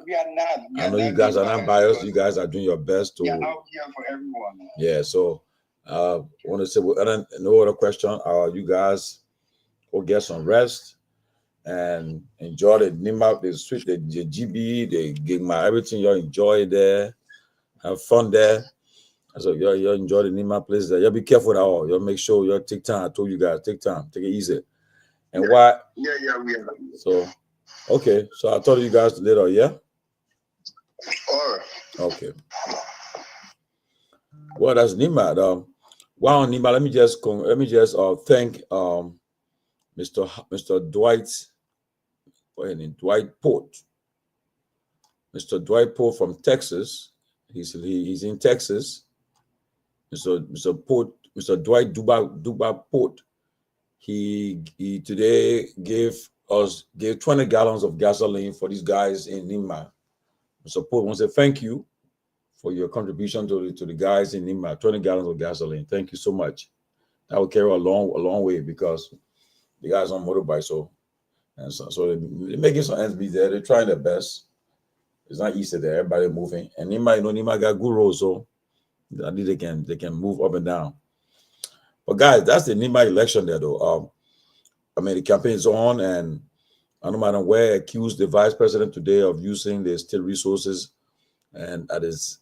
But I don't know. But what's your take? Because I know the code of conduct. I don't think the president, the vice president, they are exempted from campaigning, right?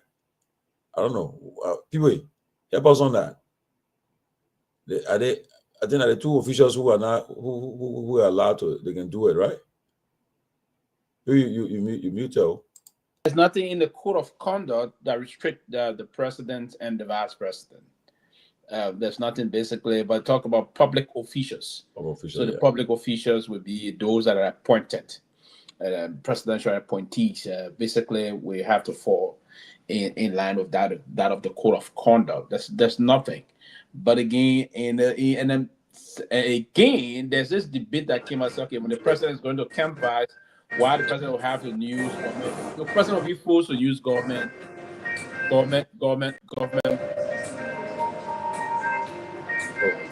Give me, I guess you. Yeah. The party started already?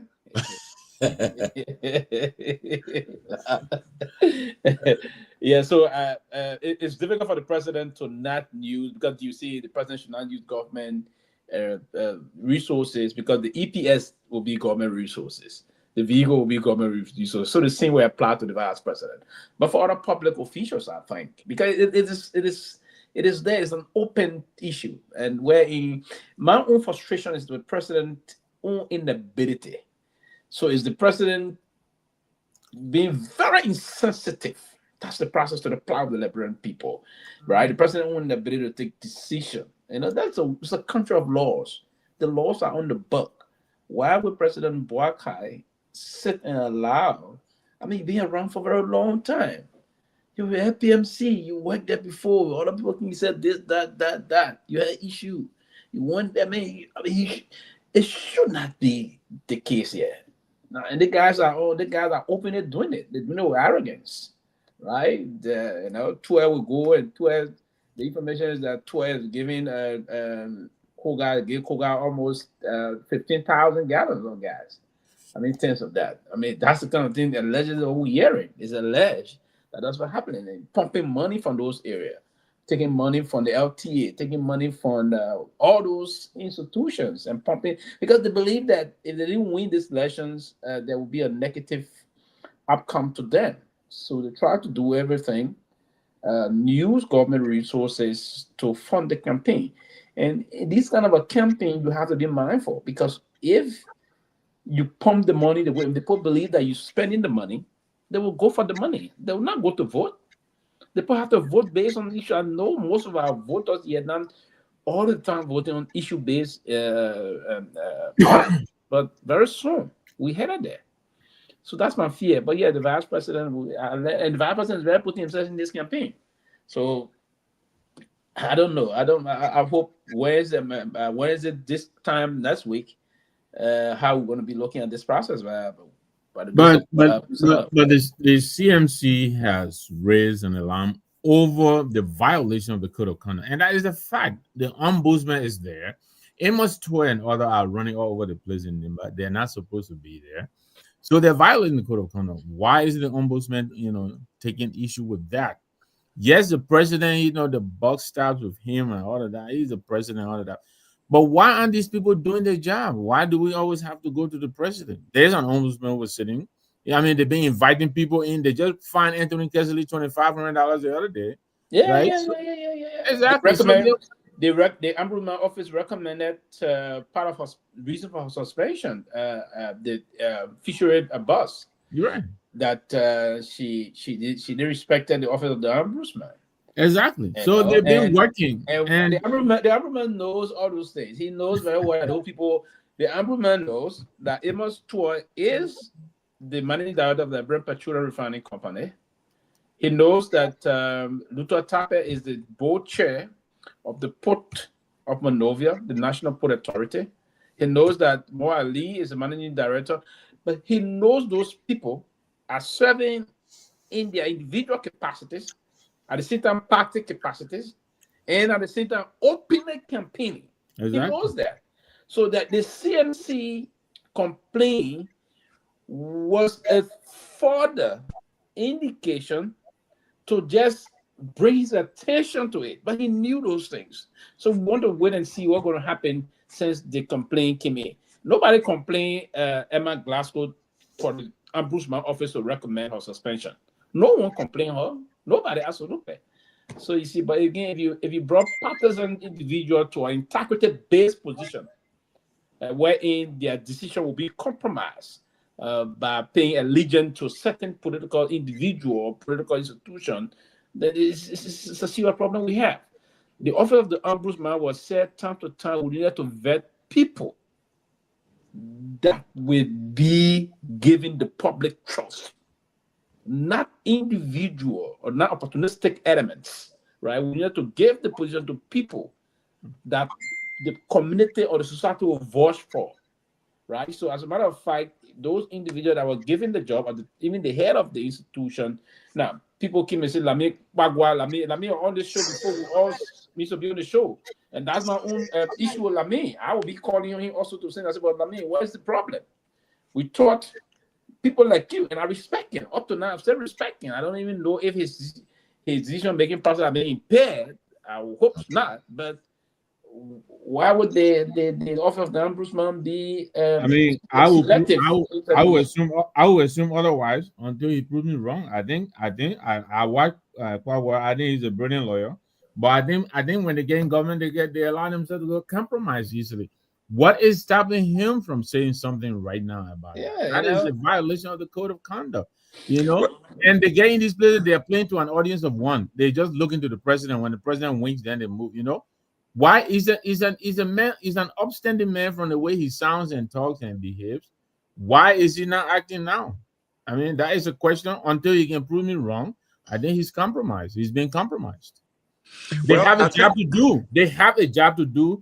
Do your job and get fired. Then I don't think he would die if he gets fired today. He's a professional man. He will make a living elsewhere, you know. So it can't be because he's afraid that he's gonna go hungry or whatever it is, you know. Do your job. Real quick, in one of our meetings today, Honorable Musa Belite announced that the ombudsman contacted him or got in touch or responded to the CMC letter today. So he's going to be speaking to that. But yes, there are a lot of things that are going on. In fact, I think we all were on the show when members of employees that were considered seditious, that were even caught reading or using Facebook or social media to either praise or denounce anything. Those people were fired. We're not even talking about the EPS guys. There were photographs of EPS guy wearing CDC T-shirts, and they made a big deal out of that. And because of that, what is it? About 250 of them were laid off because they considered them partisan police. So you look at this, and then on the other hand, I think Musa Belite brought this up. The advent of Prophet Key being arrested and detained or jailed. And then all of a sudden from jail straight to endorsement and campaigning. I mean, where in the world do you see this? This is abuse of power. This is wrong. I saw Peter Crow, you left out the Minister of Labor out there too. Campaigning. So Liberia have to do better. This is terrible.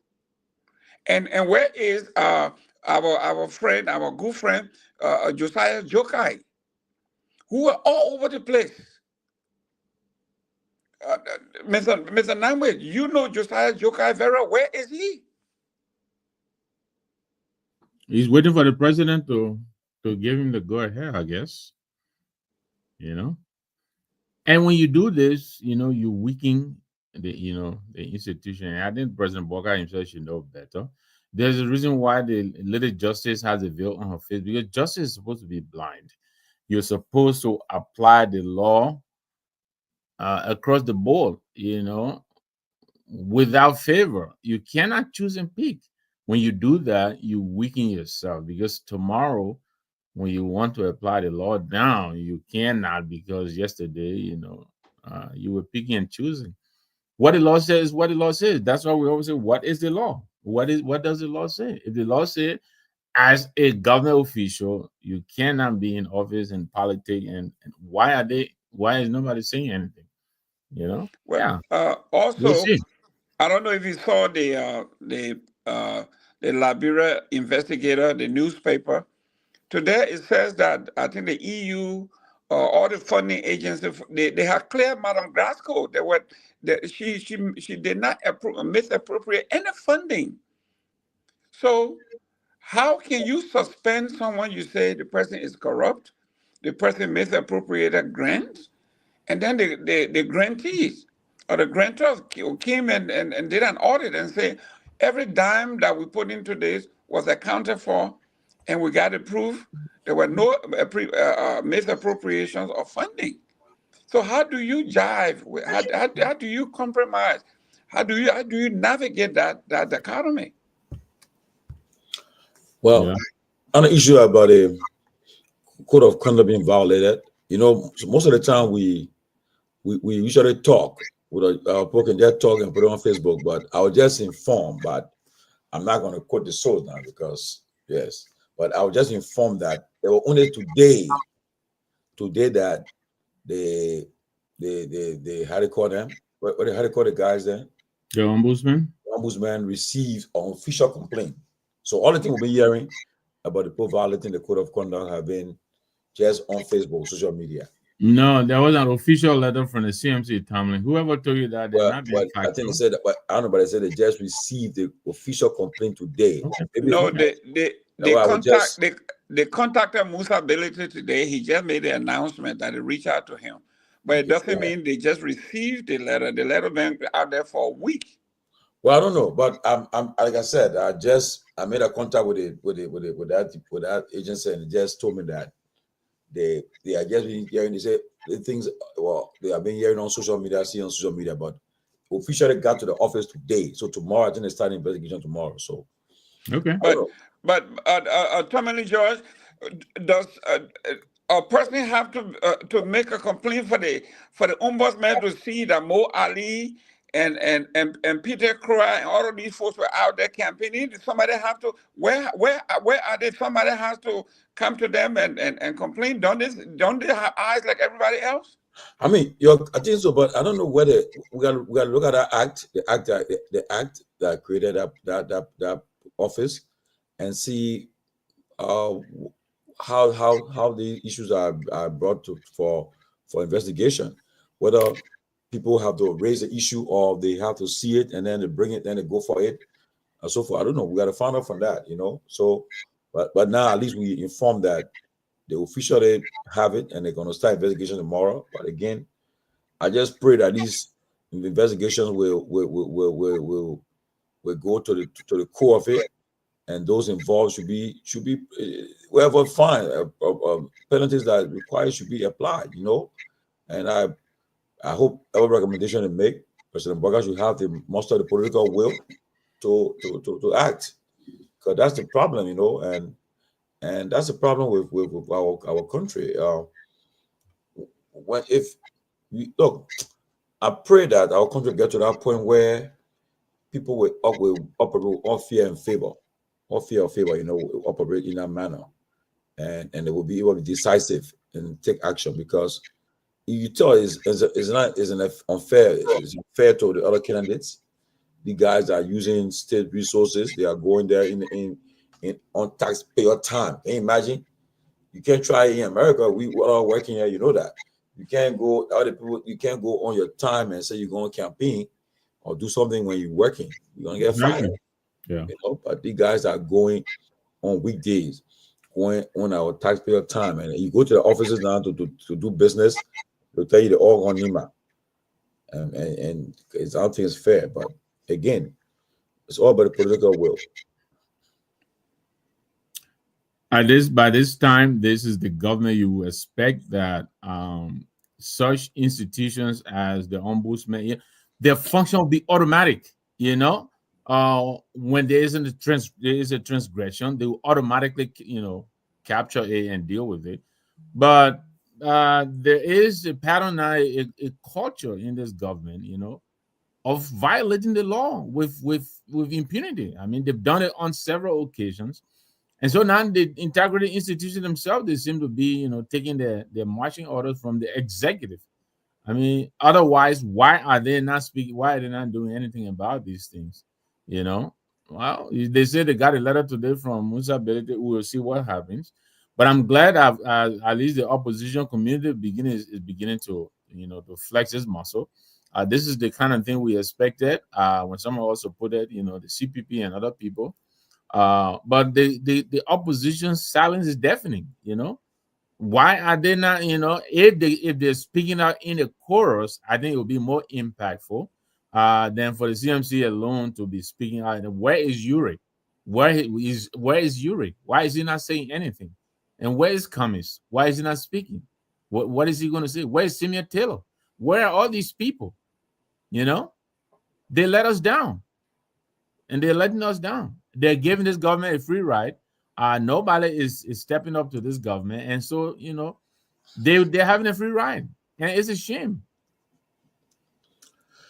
Yes, I mean, I pray our election, and this election, this NEMA election have taken the whole the country attention to it. Everyone is involved in it now, and by Tuesday we'll know what happened. What happened on Tuesday night? But before we move on to the next, let me ask you. People are saying that people will cheat. I don't know when it comes to these election cheating and so forth, because the only thing people can do, right? What I know people can do, what I understand. If I'm sure that your party is going to vote for you, they're going to vote for me, and what they can do, they use money to buy the people voters card, so that we deprive them from voting, okay, and so forth. But I mean, when you do that, will it help you? Because if you buying their cars from them, that means they can't vote. So that means they're not going to vote for you. But what I do know, the biggest thing is to have your poll washers, everything set. Once you got it set over there, it makes it easy. Once you got it set, you got the people are attentive. Just because when then somebody told me, say, well, what can happen is this, right? When I go to the polling station, the NEC person that's there, right, got to determine whether to identify you. To say, well, let me see if this person, if this Mr. Nangwe, and do a counter check with the voters roll and everything. That's the person who can make a determination. But my question is, that person alone have the right to. If I'm an observer or a poll watcher for my candidate, if I found out that your card does not match what is on the voters roll, can I object to it? Or that person have the sole responsibility, the sole authority to grant me the right to vote? I mean, what is it?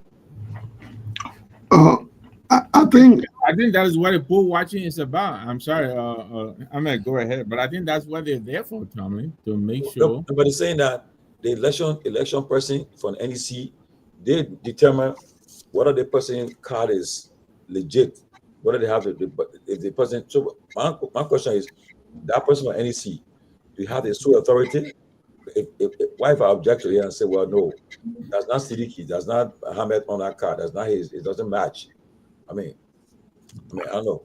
Yes, so I think the fact that our elections process remain manual makes it vulnerable. Makes it vulnerable to suspicion and perhaps dubious activities if one took the time to effect such a plan, considering the way it is.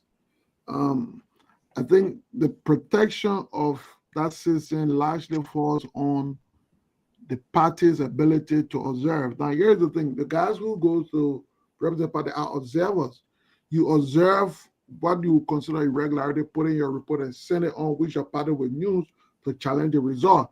It does not stop. It does not technically stop an infringement right there, because you rightly said, if an observer say, "Oh, I think they ran ID cards and so," the most you can do is to put it in his report. Probably if they are independent observer, have them observe that as well. But of course, the process continues. So we haven't, and then here's the tricky part of it. When you have accumulated or data or evidence of malpractice or irregularities, you go back to the very neck to seek redress. So NEC must be the one to evaluate its performance and say, yes, indeed, we think our staff or our process was wrong, it has cheating, and so let's do it over.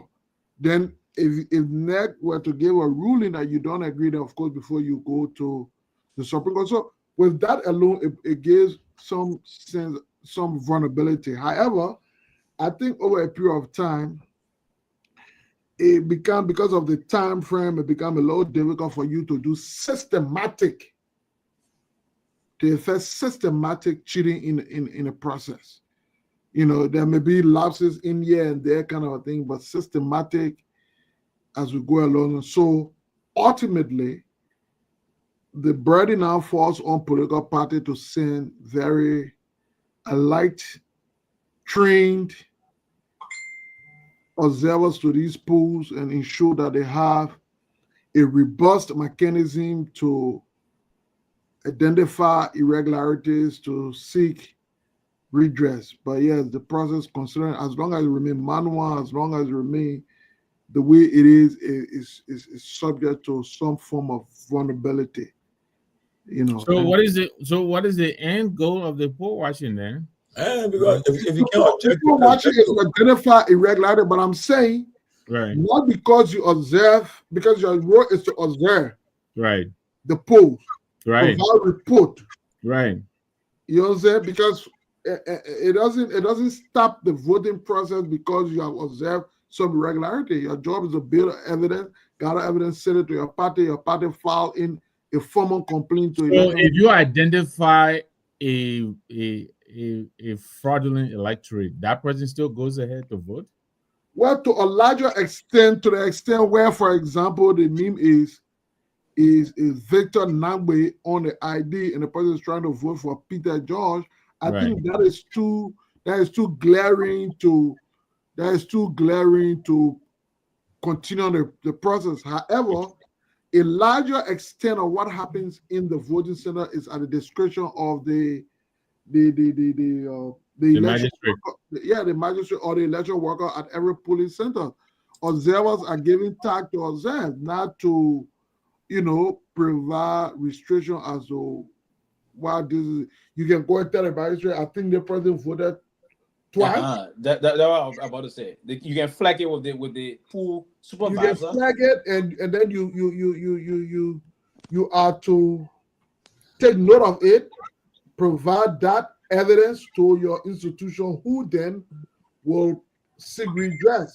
Like I said, at the end of the day, redress is sought to the very Elections Commission. There must be a hearing. Yes, so Ahmed, thank you. But I mean, I'm just trying to understand. So you get proactive or you preempt a potential fraud, but then what? Is this person taking out a line, or do they still go ahead? Or I'm just trying to understand how this works. No, so Mr. Nangwe, if it's established that the act of the person is unbecoming of a electorate, okay, right, and you violated, it is glaring, you can be disqualified on the scene. Not only disqualified on the scene, I see. Not only disqualified on the scene, you can also be turned over to the Ministry of Justice via the Liberia National Police for further prosecution. So and then from there you go and endorse Le Profekide. No, and the entire process of Prophet Key, for me, sometimes these are things I don't like to even discuss, right? So Prophet Key, and it would take that will also seriously undermine the justice system in the country, and the people that contribute to those kind of a miscarriage of justice in the society are very people that are given the power to govern the country. Now, this is very counterproductive. You cannot accuse someone, allegedly accuse them of allegedly committing a criminal offense. You turn the person over to the Liberia National Police. The process is granted that and immediately the person didn't. I don't know if they didn't charge them. What the reason for going to the police? It may have led to probable cause. Granted, it can be the case that the police will hold someone and they find out that the person is not liable, right? And if that's the case, then the police announce it. They free on bail. So the public should be, and you're right of what you said, because I will bring some cloud over the issue about criminality in the process. The police saw no probable cause. They say, okay, we were trying to investigate him, but there's no probable cause to continue. I took the man from that straight to Nima, yes. And that's no they announced it via a press release. The public will know that Prophet Key was being investigated, but there was nothing for libel.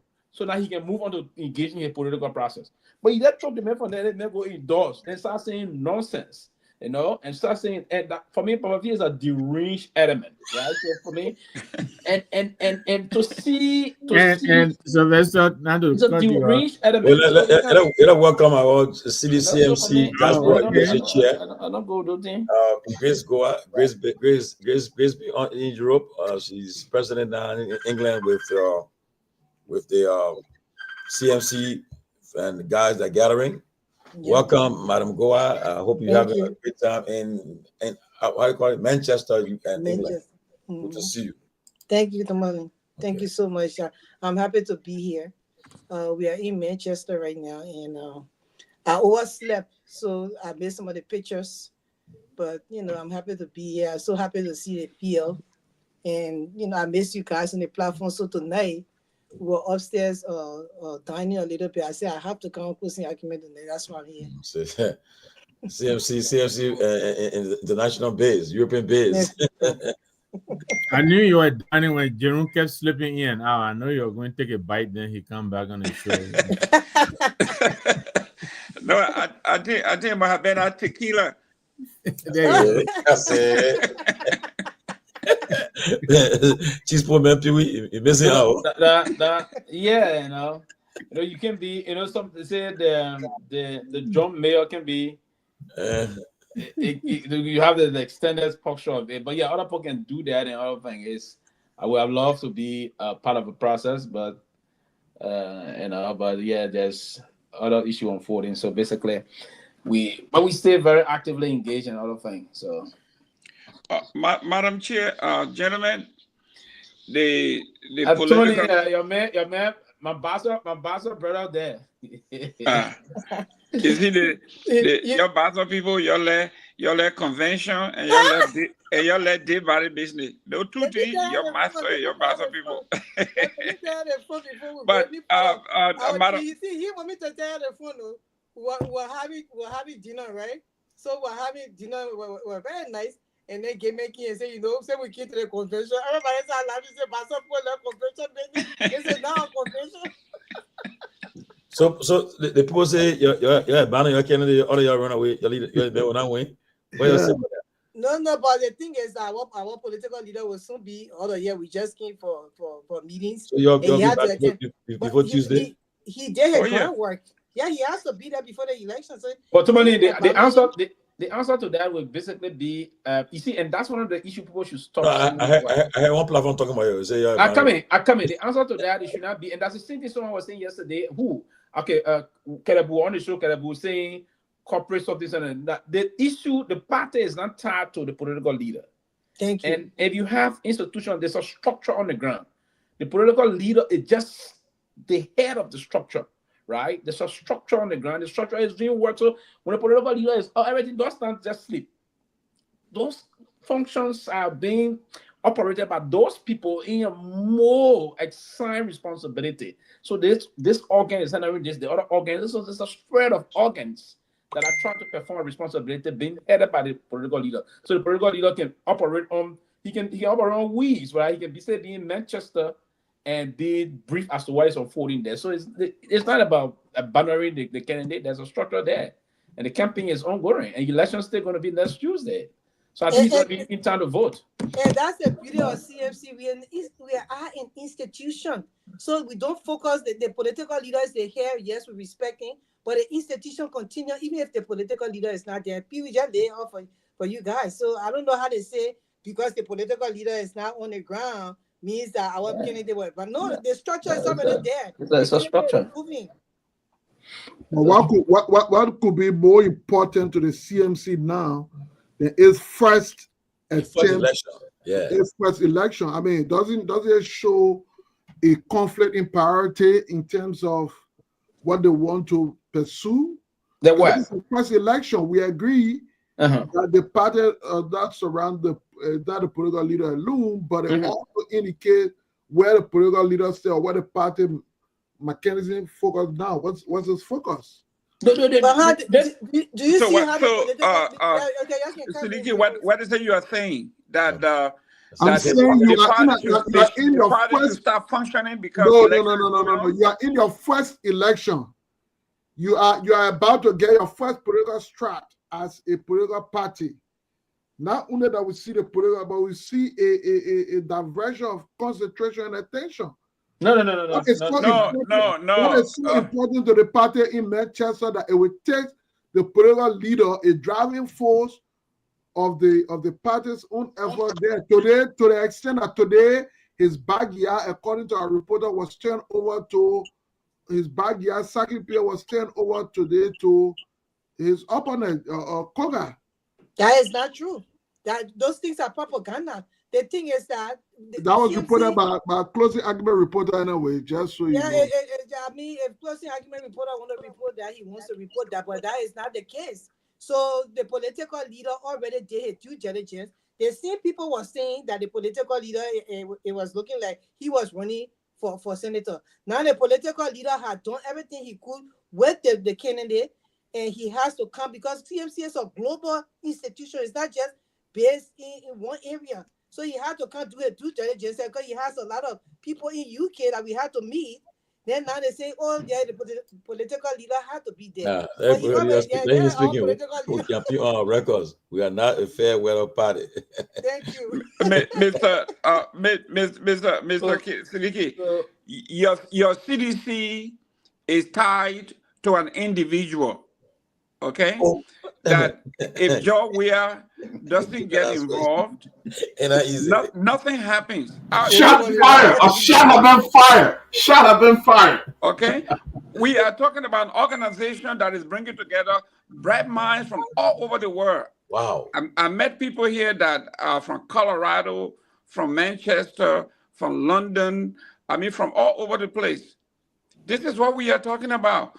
The political leader, as we speak, he's on the phone. He's doing phone banking. He's calling. He's talking to folks. The resources are being mobilized. People are working. This is what we are talking about. This is modern politics, my friend. Yeah, but listen now. Listen. There's no justification that says that you can do all of what you just said. Even in Liberia, you must highlight how significant, how important those elections are to you. That's why he got lieutenants. He has the lieutenants on the ground. He has the organization structure on the ground. You know, few weeks ago, I remembered an argument in Liberia that says we are absent from the country because when Kofa was being fought, were being suggested that he did so because he was part of the plot to remove Kofa. Many of you argued and propounded that conspiracy theory. But all we are saying is this. CMC, regardless of whether the party is focused on majority of its people, but we think the political leader brings an additional push towards his objectives. It says a lot as to where the party priorities will be in the future. Are you serious about securing the seat in Nima, or you serious, or you want to go on what we call a Jolly speed in Manchester? Let me tell you real quick. Let me ask you this though. Mutability is not George Weir. Of course, no. He's not. Okay, so I want you to get that clear. George Weir does his politics. Mr. Honorability is doing a politics that is new. Like he says, let's juxtapose the achievement, okay? Let's look at achievement here. Put George Weir's physical achievement, Honorability's physical achievement. Look at the candidates that they are putting forth, okay? Juxtapose those candidates. You are speaking for the CDC, and rightfully so. No, I'm not. You are trying to compare why they persecuted George Weir for being out of the country, and you want to transfer that onto Musa Bello, which is not, it's a false comparison. You cannot do that. No. Musa Bello is not only a politician, he also a businessman. No, he's a family man. Listen to this. He's a businessman. He's a family man. He's a politician, and an accomplished one at that. Jerome, you missed my intent. I ask you, so what message is the CMC sending when it is involved with a critical by-elections in Nima County, and then its political leader and its political mechanism is not in Manchester City? What message do you send to your supporters? Let me you start this over and again, and we'll get no. So, but to say because because well, not like that you say hold your horse, my brother. Hold your horse. Pewee, hold your horse, calm down a little bit. No, but I can't come out of the city. Just say But he needs to respond to you now. Yeah, but let me learn. That Go two ahead, of you, go ahead, go ahead. that two of you, y'all get the time. Y'all get the time to justify why you Look, left the ground let's game. see, I won't let you. All we say is this. The intent is not to compare Musa Belete and George Weah. That's not the intent. I only highlighted the answer of George Weah that was being misconstrued to suggest that he should have been on the ground. We are saying Musa is involved, his party is involved in his first election. And he's out of and the crucial part of the election is Tuesday. Few days to election, and he's out of the country. Okay, So, he played, and then his backyard cycling player today we heard was still over. That is You not heard. true.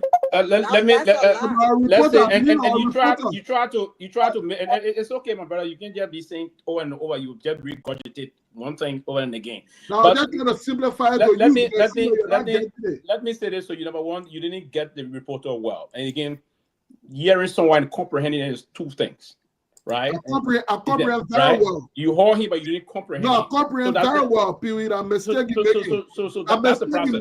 So you didn't get it. it. Just give me time. Let you go to the issue. Let me personal. No. I'm not being personal. Be personal to suggest that. I'm not. The reporter didn't say that. No, but here's what the reporter said. The reporter said the man appeared there today. Did he take over the place today? It's a error. Everybody is campaigning. So let me say this to you. There's a structure we have of the party. The party structure is proactively. That's an organic grand June as per the campaign methodology drawn off for the CMC. And that structure is in place. Now, there's no meandering process that will deviating from that to say this process, the CMC chair and political leaders attorney, it was ever sent structure and invitation sent to him before the by-election process came into place. It was a structure to speak to part of the constituents. Now, as I said yesterday to Kehleboe on this show, the CMC is considering meandering along the Liberian Constitution, considering every Liberian to be equal. If you are in London, if you are in Paris, if you are in Grand Bassa, we consider you equal. We will listen to everybody. So the process unfolding in Manchester is part of the process to listen to the Liberian community. It's part of the process of people coming together. And so the CMC political leader took time off. But yet instead, the structure is fully operational in terms of the campaign methodology and the campaign tactics is still being in place. Nothing is swaying out. Everything is in place. The process is on course. The senatorial candidate is doing very well in the campaign process. If you were to track the pool, the process of support base is swearing. His love for the people is attractive. He's gathering all of the support in terms of an individual and a candidate and the political leader himself by his support. Why you think they were crying that the political leader want to be senator? When the mayor appeared, they worried. Why you think they were saying that? Because the traction, because the leadership support. Why you think someone is trying to bring trapper politics in this thing because of the political leader? Why you think all those things coming out? It is because of the extraordinary support base the CMC has developed and garnered in the country in a very relatively short period of time. So it's not going to distract nothing. Pewee. You know who's going to be distracted quickly? Those that are going to be distracted are those major political parties that are worrying about the emergence of the new sheriff in town. So you, as one of the lieutenant of that political institution, you are worried about the new sheriff. This sheriff here to stay. And this sheriff is going to know. Let me interject here.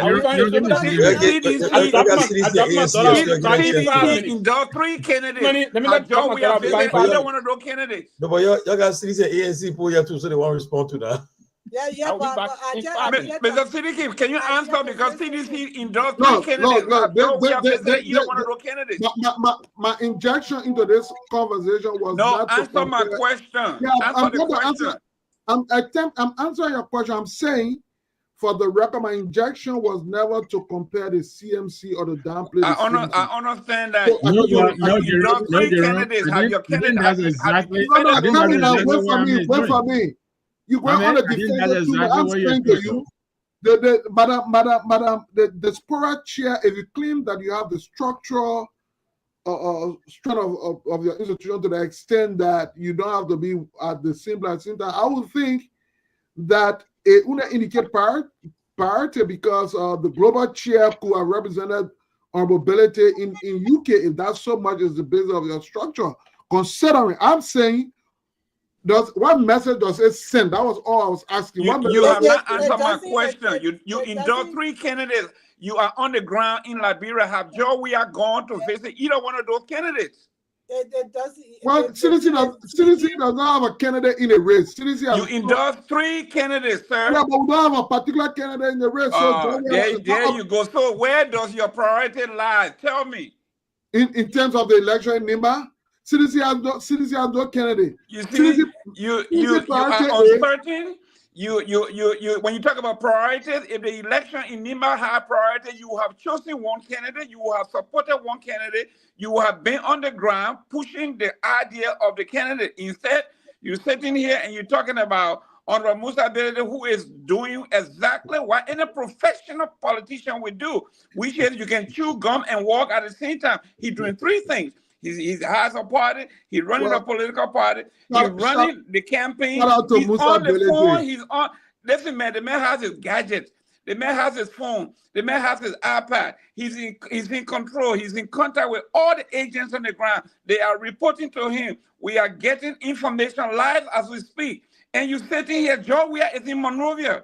Jefferson Koji is in Monrovia. You got 3 candidates in the race. You have not visited one. CDC has no candidate in the race. CDC have sent its support to 3 presidents, but CDC has no direct candidate in the race. So where is your priority? You sending support to 3 people? Our priority. Well, listen. All we saying, we do not want a united party to win the elections. We're hoping that Musa and the rest of you guys who do have candidate in the race who put all of the effort, and we think Musa absent is concerning. But the thing is that you keep on talking about his absence. He was present. He did what he had to do and on the campaign trail. Did you see how he campaigned? So he already did due diligence, as Mr. Gaiman said. You can walk and chew gum at the same time. That's the discourse we are bringing to Liberia, that you don't have to be stuck. That's why you have an institution to do other things when you want to do that, because the campaign goes on. Mark Brewer is his own person won before his CMC. So he's carrying on his campaign, and he's telling the people what he can deliver. So Honorable Belede don't have to be holding a hand. He already did that.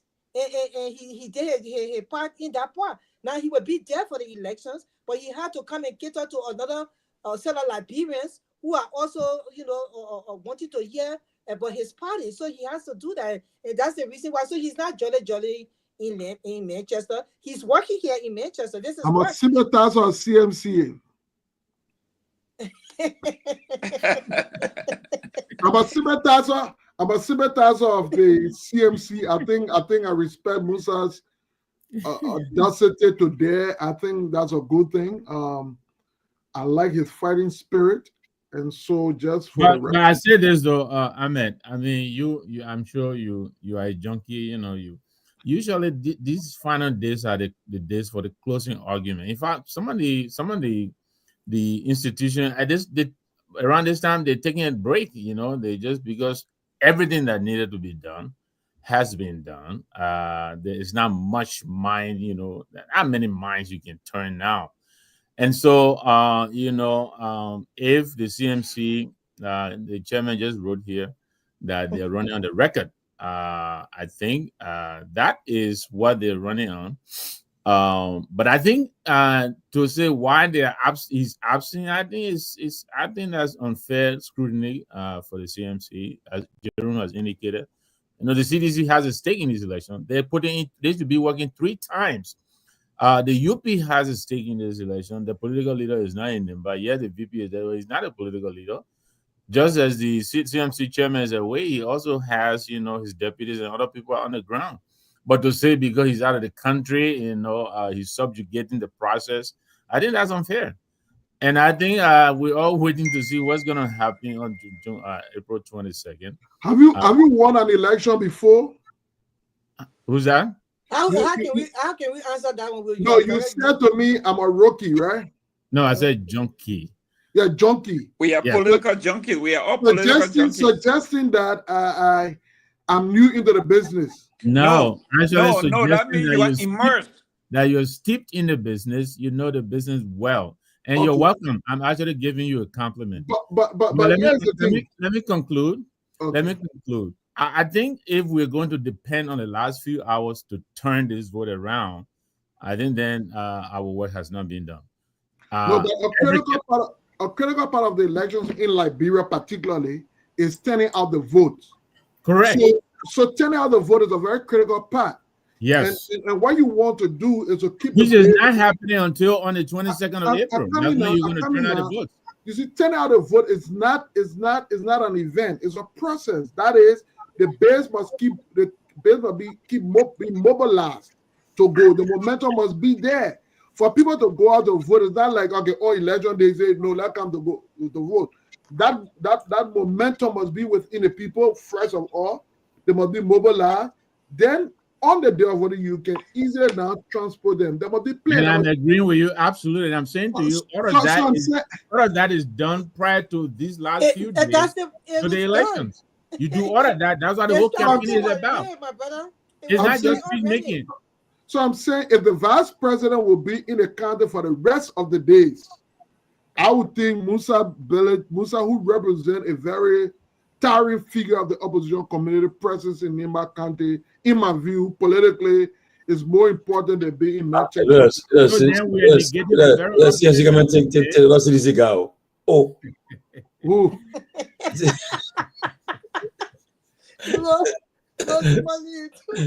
Oh, if I said, I see why the president we are just doing. You're making enough for his partisan now. You see? Is it what? The man watching you now. You'll be careful. But your vice chairman. No, but what we saying, the goal was not to compare Musa and we are. We're only asking why is Musa not in Nima and is in Manchester, and unfortunately, CMC took it defensively and started asking about where we are. If we had a candidate in Nima County, I'm sure he would have been there. So that's the reason why the were in Nima. He has been there all the while, and the strategy was organized by the institution.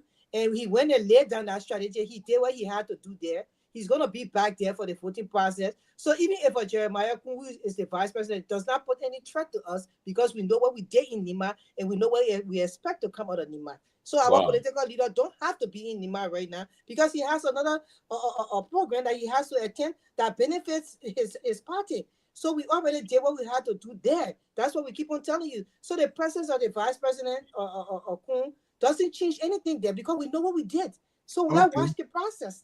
Okay. Welcome, Garguah. Garguah just joined us. The independent free thinker is here too. So also let's welcome Siddiqui from the ANC too. Look, it will be interesting time, like bro. We got the next 4.5 years. We're interested. But one thing I see already, let me say this though. This is why most of the parties were lacking. I see the CMC, they won't be short of firepower when it comes to people who will be on the front line for them to make the case, I see already. And now, if from what I'm seeing too, as it appears that Nangwe is on your way there. So if Victor Nangwe follow through, there's another way carrying again. So I have made it known here, Tomalin and elsewhere, that I think for what is happening, I think every well-meaning person who really desires, to give the opposition the voice that it deserves, and to also stand up to what is happening, I think the CMC is worth looking at. I've said that I've already expressed my interest in helping out in what they're doing. Yeah. Absolutely, and I intend to follow through on that. Yeah. Wow, there we go. Yeah. Oh man, I'm telling you, CNC taking everybody. I wanted to say something, but you heard it from the horse's mouth itself. Wow. Yes. And Mr. Nangwe, he I think he supported the ANC in the last election, right? Wow. Yeah, I did. I was a national campaign advisor, and I mean, I had great expectation. And I think Mr. Cummings, I think there is a lot that could have happened. It didn't happen, and I haven't seen any serious moves to change course, so to speak. And so, you know, I think what the CMC is doing in this very short period of time, I have indicated that I haven't watched Musa very long, but we're taking interest in what he's doing and the way he does what he's doing, and we think it's very impressive. And therefore, you know, we think if he can get all the help he can, and we're available, we should help. And so, yeah, I intend to do that. Well, people, I'm getting text messages here that CMC they're gonna take they're taking out going after all the people. They're gonna go through ANC and CDC. But let's see what happens though. We'll take out 4.5 years. But let me say this though. A lot can happen in 4.5 years. A lot can happen. And the enthusiasm, the momentum I see coming from the CMC, I mean, I hope they sustain it. I hope it lasts. My question is, if your candidate, if the results comes up after the election Tuesday, if the candidate perform very, very poorly, you think it will be what reflection will have on the CMC? Let me chime in on that. Okay. If the CMC candidate perform poorly, which we believe wouldn't happen, it would be an opportunity for us to have a barometer, a measuring stick to say, this is where we are, this is where we need to be, and this is how we're going to get there. So listen, a true politician, okay, if your strength does not lie in where you stand in a time of comfort. That's not what Musa Ability is doing here. Musa Ability is not afraid of poor performance because it will give you an opportune time. This is why he said, I'm taking 4 years to do a complete analysis. 4 years. I'm not waiting for 9 months like every CBC was formed in 2004 for 2005 election. All the other political parties did it. No political party besides the PAL and the UPP that started in 1975 all the way up to them becoming a political party. CMC is the only political party that have done it right and continue to do it right. And 4 years into this, Mark Williams, if he wins, it would be great. If he doesn't, we have a measuring stick. So don't let anybody tell you that you say I've done it right. What do you mean by that? Because if you what do you mean by if I've done it right? Look, Tomalin, there's different aspects of winning an election. It's not always that the candidate has to actually be the one to you know emerge as that. So although Matt Williams, we are most likely positive that Matt Williams is the next senator of Nima County, but we're telling you that the question you asked, which I don't want to even out of my mouth, but I will say just in case that he doesn't, he's not even going to perform poorly. Let's just be clear. There's no way he can perform poorly. Matt Williams work alone cannot even allow him to perform poorly. But just in case, which the Nigerian said it can't happen, CMC still come up as a winner. And I will tell you why when we come back after the elections. Let me say for the record, CDC remains the fastest growing political party ever in Liberia. Let me say that the CDC. Nobody can throw. Let me say this. Let me just say that for the record. CDC remains that record. Can I hold on now. No, but Raul, you just come in. I'd love to know you get your time. When I came on, you wasn't in your own. You just no, I was allow Robert to speak. No, but Stevie was there before Robert. Yeah, but New Progressive, if you bang your then at least you've spoken. So if anything, you allow us to. No, I've been up for some. No, that's not an excuse for you coming late to class. Four CNC guys here. I mean, folks there. That's not an excuse for you. I just thought to briefly. But sometimes CDC put on I thought to briefly speak to the issue to the question he asked just now. I just wanted to talk to it briefly, but you can go ahead. No, go ahead. You're talking about performance. In the event of the poor performance or what have you. Now, the first and foremost, you have to go back to the election law of the 1985 election laws. We have time to structure and form party. the formative stage of every party is a process. You have to go get signature, go through that process, submit the issue up. So if the party went through that process, and then immediately the party went through that was now given the right by the night to do political business, and this thing kick in. And the party managed to even structure, went through a convention process, got a candidate. And this candidate is not someone that is not known in the body parties of the neighbor. He's known also in the body parties of the neighbor. That is a success story there, right? So getting him through the process, all the navigation process the party is going through is the statement that his campaign is being well attended, all those things. So that is soft to money. It's a victorious statement. I agree. When you see, why do you think this current CMC political structure headed by the leader is being backed by every major political party, including your party that you funded? You see what? That is going, including your party that you funded. Why do you think they are concerned? Why do you think so? You Why see, do you think everybody want to talk to him, to the CMC? Because they believe the CMC is an emerging. The CMC is an emerging threat. Listen, I mean, emerging threat. That's what I want to say to that.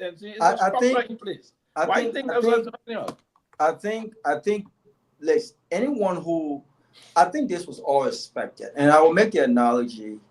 And by the way, let me just say before I even start saying what I want to say, I admire Representative Ability, and I think that even his critics would agree that I think he's kind of shut a lot of people up, right? Because if you thought that he will be what many say he was, he has shown the total opposite of that. And I think he's a voice that a lot of other representatives, I think, should mimic. Having said that, though, I think the CMC surrogates, and I respect my sister Grace and of course Neo Progressive, but I think you guys are basically giving yourselves more credit than you deserve.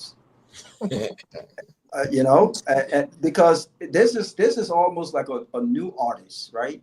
A new artist who have a hit song, and is anticipating that this hit song will blow,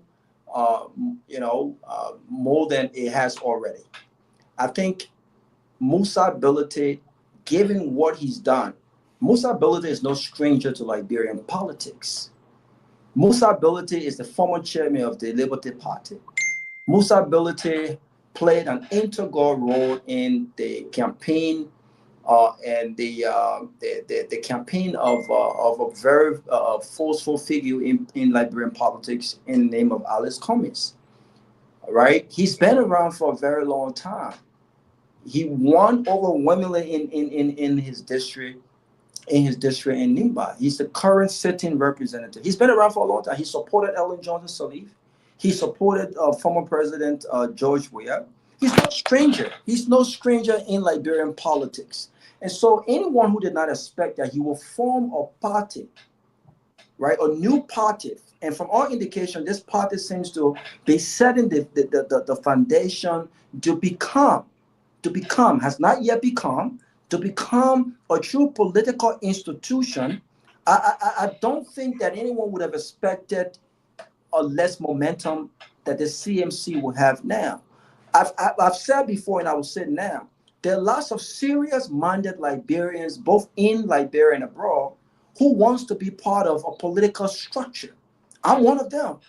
Many have asked, why do you remain independent? I'm independent because I do not subscribe to this whole political club that is centered around a particular individual. We've seen it happen and MPP. Yes, MPP is still functioning today, but MPP have not had the kind of momentum that they once had when Charles Taylor was the standard bearer of MPP. We've seen how much of a drop in popularity that they've gotten, right? The Unity Party had some issues. The Unity Party was completely dead after 2015. We saw what happened. I mean, you don't have to like the guy, but Henry Costa played a very important role in resuscitating Liberty Party and Joseph Boakai. I mean, we can go on and on, right? And it's because these parties were now structured as an institution. An institution is one that is able to function regardless who is the name at the top. And so if the CMC is setting itself up to be that party that functions regardless whether it's Musa ability or whoever, the party, the institution is what matters. So this momentum, I expected it. People want to be a part of it. People want to ask questions. Well, what's going on? Why should we be a part of your party? This is a new party. I get it. But the fact of the matter is, you have not won an election. You have not won an election. To give yourself the kind of credit that you must give yourself, you must win an election. That's one. Two, I like this whole politics of what Grace is doing. I think Grace is getting into the Liberian politics. I like this. I think she's gotten stronger. Her voice has gotten stronger in making these points. I'm not sure what meetings happening behind closed doors, but when you hear Grace talk about we've won, and I know that we will not perform poorly, Grace is setting the stage for the narrative if her candidate for the CMC does not win. And I'm sure the CMC understands that even though he's competing, there are two candidates who are at the front of the race right now.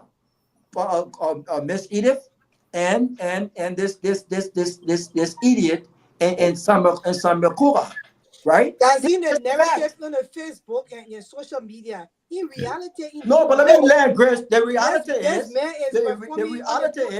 you yourself know that as long as Kura and Edith is in the race, it presents a more difficult path for your candidate to win. So I like the whole idea that. One second, I could be wrong. I could be wrong.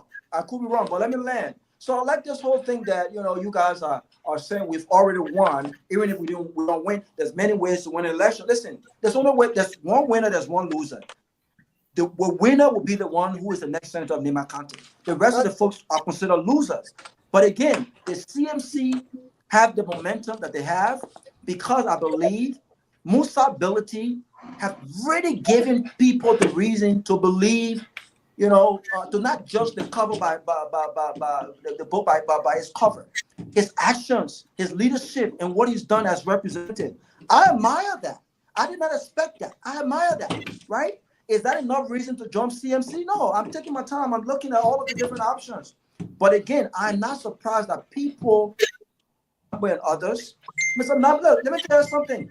These are serious people. Mr. Nabla is a very serious man.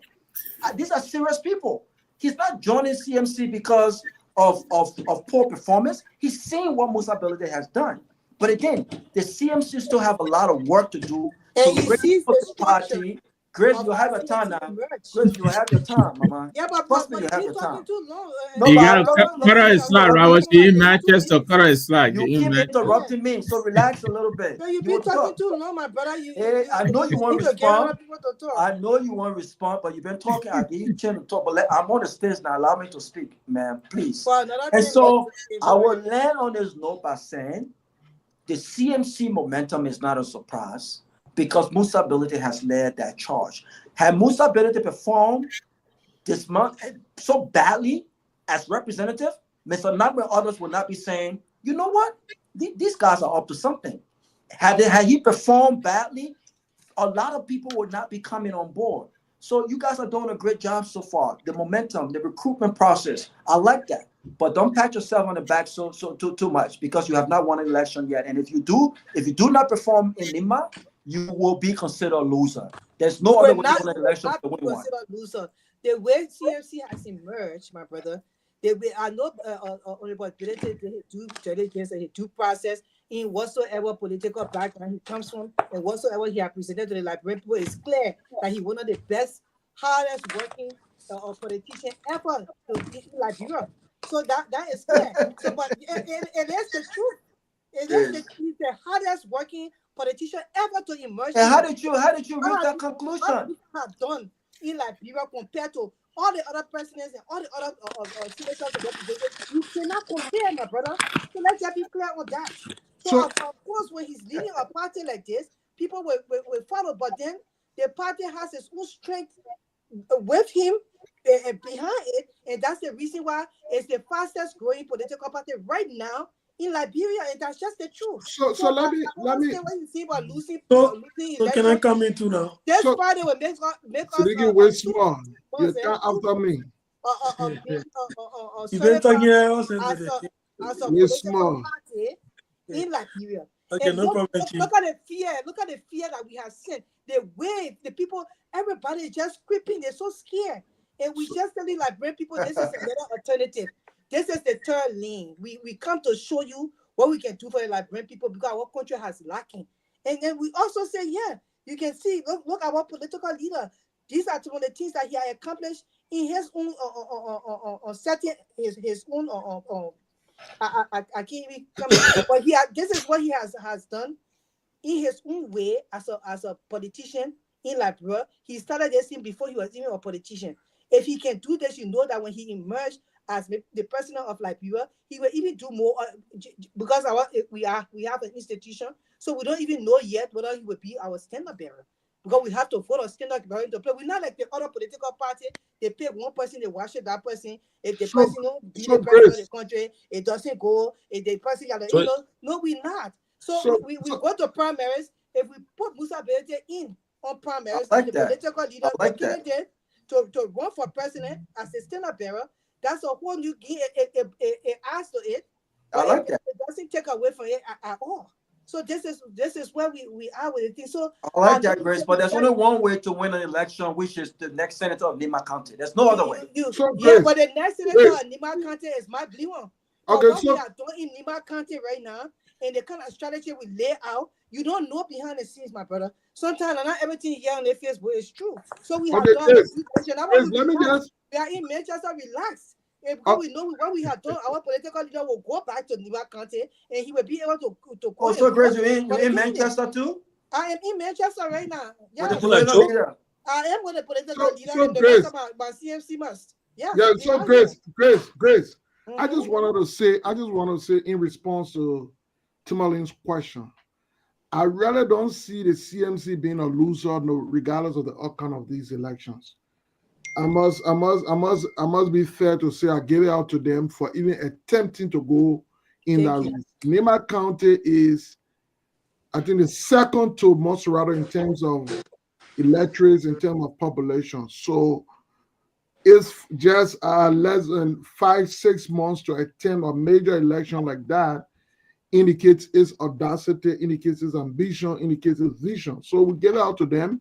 And the outcome of the election, in my view, does not define what CMC is. We got your vice president. However, let me learn. The entire country, where he teaches. Madam, yeah, Grace, allow me to learn, please. Having said that the outcome of these elections will not be enough to define. Mama, I want you to ask Grace.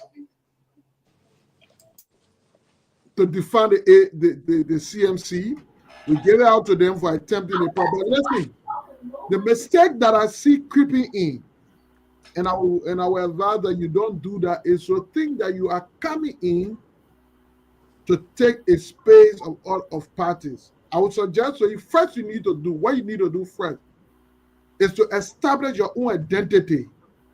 You establish your own identity. We are not really taking a space, my brother. Go ahead. That's a serious mistake. That's a serious mistake. And if you proceed that way, I come in, wait for me small. But Grace, let the man land. There should not be a record of the ANC attitude there. It won't go nowhere. Just wait small. What I'm saying to you is this. What the ANC doing anything again? You must first establish your own identity, establish your own space, but that means establish your own constituency. Before you can even think about, oh, we already get there, we can't be the replace. No, you are not the alternative yet. You cannot be the alternative when people don't even know who you are, what you stand for. Musa's role and activities in the area cannot be defined as CMC role because yes, Musa, who was just on a few months ago was the head of the CPP. So that's not sufficient. You must identify who is CMC by showing your identity, identify your constituency, identify your vision. When those things are established, then before you say, well, we come to take over, we come to be third party. And I wish which I think Robert was trying to emphasize to you, that to be able to claim this, you must first identify who you are. I think you may be on the path, but you haven't done that yet. And to run for the house before the house, you may crash land. You may crash land. So I thought that, But I don't understand what you're talking about. But that's we are already great. so we are already identifying ourselves. We are already identifying where we are, and you guys have identified it. That's why everybody's shook. Everybody's shook because we are identifying ourselves. So I don't understand how you keep on saying. Y'all keep on saying, "Oh, your look, CMC. We came and we're going to stay here for a long time." That's the reason why our political structure is very different from the rest of the political structures in Liberia. And I think that is alone is send a message and a way for you to every Liberian that this is a different choice, and that's the reason why they need to choose us. So for Liberia to be, a better place. And we are willing to work with the other parties. Where someone was saying, "Oh, you know what? We're not even going after people. People coming after us." Wow. Yes, they're coming after us. Hey, Siddiqui Wayne. Siddiqui Wayne small. ANC boy. ANC. I hope Grace will not interrupt me. You are protected. If I fire. I know you're going to labor, so I know you will say that, but I will not interrupt you. You can go ahead. Yeah, but I think the conversation I've been listening back. LPP here too. I've been listening back. I think the conversation, Siddiqui, you've been unfair to the CMC. I'm not a member of the CMC, but here is the thing. Chairmanability, have appeared on, so many platforms, even here on the closing argument. And what other people have been able to suggest to him is to kind of make the CMC different from other political parties, wherein the party will not be be on only ability. So to suggest that because chairmanability is not in Nimba, so the CMC is not kind of serious about the election, I don't think that is fair, because it should not be about chairmanability alone.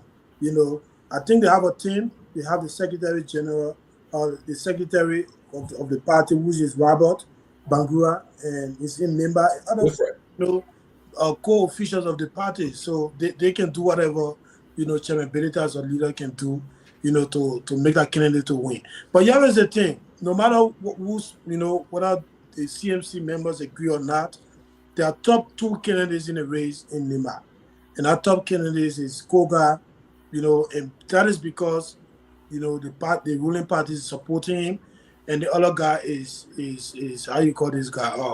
The female candidate, Ile Gongloe, and most of the opposition political parties, have endorsed her.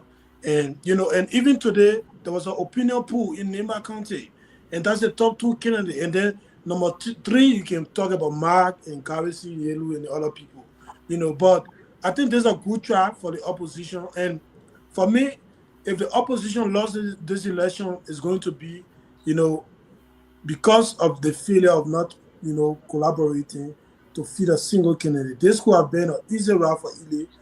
For me, the participation of Mark and the other people, I think it's just a waste of time. It's a waste of vote, and it hurt Ile more than Samuel Koga.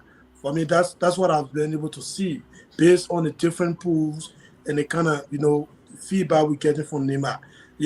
I think Ile and the other people, should have had conversation with Mark or the CMC and the other independent candidates, part of the opposition, to fund a one team, because if you look at the votes coming from Nimba, some places Samuel Koga is coming first, Ile will come second. Some places Ile will come first, and Samuel Koga will come second. Some places Ile and the other opposition candidate will come first, second. Samuel Koga will not be there.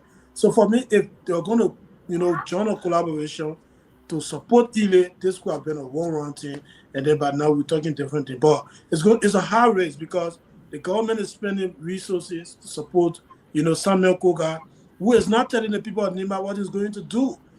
For me, it's very unfortunate. Other than that, I wish CMC all the best. But Grace, before I close on, I want to ask you this question though. you know, I see you. You're so passionate about the CMC, which is good, you know. But where is Dr. Clarence Moluba? Because I understand you supported him, you know. And I really want to know the relationship. I'm about to answer your question. And, Yeah, what's the relationship between you and Clarence Moluba? Where is he now? Well, we have a very cordial relationship as usual. We do. And I want you to understand that in any society, people have the right to and as a mindset that I bring people they are loyal to a fault to an individual. I am loyal to a fault to my country. And if I see somebody in the race that's coming and they have something to bring to Liberia, especially for our youth that are fought so hard for and for the country, I can change course. Nothing wrong with that. You know, it's Absolutely. like yeah, I can change course, and that's the reason why I changed course, because I saw a different idea, a different ideology that I resonated with. I resonated with one in 2023. It was my first one ever in my life, and I resonated with that. The other one, when it did not work out, I saw something else that would benefit Liberia. I resonated with it because my loyalty is to Liberia. I'm not a regular, you know, I'm not the regular way of life of Liberians who just see a political leader, they will die for you. If you kill somebody, they will say, you know what, you die, I die. Can I speak? I mean, you die, I die, you live, I live. No, I'm not. This is about Liberia for me, and that's why I fight so hard. So that's the reason why I do not support Dr. Clarence Moniba anymore. I'm a CNC mer, and so I support the citizens movement for change. So And I here's a support quick the question, political please. Liba, There's a quick question, please. I know other people want to come on. There's a quick question to that. You spoke about ideology, you know, your way you supported him first, 2023, and now all those things have changed. But I would really appreciate, and I think the audience on here, for the sake of principle, for the sake of transparency, you know, can you please talk about some of those ideology that you saw in Dr. Moluba, and today you're not seeing that in him, that you see in the CMC, you know, political party or the political leader of the CMC. You know, just to make a better understand, maybe some of those things that you would name here tonight can also encourage some of us and say, look, this is exactly what we're not seeing in our political leader, maybe that inspire Grace to support the CMC, that can motivate us to join you. Can you please share that, please? So I'm not going to sit here. Sometimes when you ask the kind of question and you want me to like talk somebody out, but I'm not going to sit here. I got mad respect for Dr. Clarence Moniba. I also got mad and very greater respect for Honorable Musa Bedete. So I'm not going to say what you want, but I will answer this. I will answer your question in this way, right? I'm a person, as you see, everything I do, I'm passionate about what I do. So I need, when I get behind somebody, I need them to be able to step up to that plate for me. And at this point in time, I really need people who will be able to speak out. So after the elections, Dr. Moniba is not speaking out like the way I would want him to speak up. So I don't even know if Dr. Moniba is actually going to run for president in 2029. So, but Honorable Musa Bedete, although he's serving the government and he got relationship with the people that are in the government, but when it comes for him to speak and divide his relationship and his government work from the advocacy for the people of Liberia, he does that. So he will speak on the ills. At the same time, he will tell you what you think you needed to do to change that. So I wanted somebody that will speak. So this is one of my reasons that I decided that, you know what, I don't even know if 2023, and I was there, I don't even know that the Moniba will declare himself. So if I see somebody who has ideology that you know, resonate with me, I would rather go out to that person. I'm not going to wait. I want to build something from the ground up now. So that man was emerging to the politics, and you saw how we carried him. He came in January.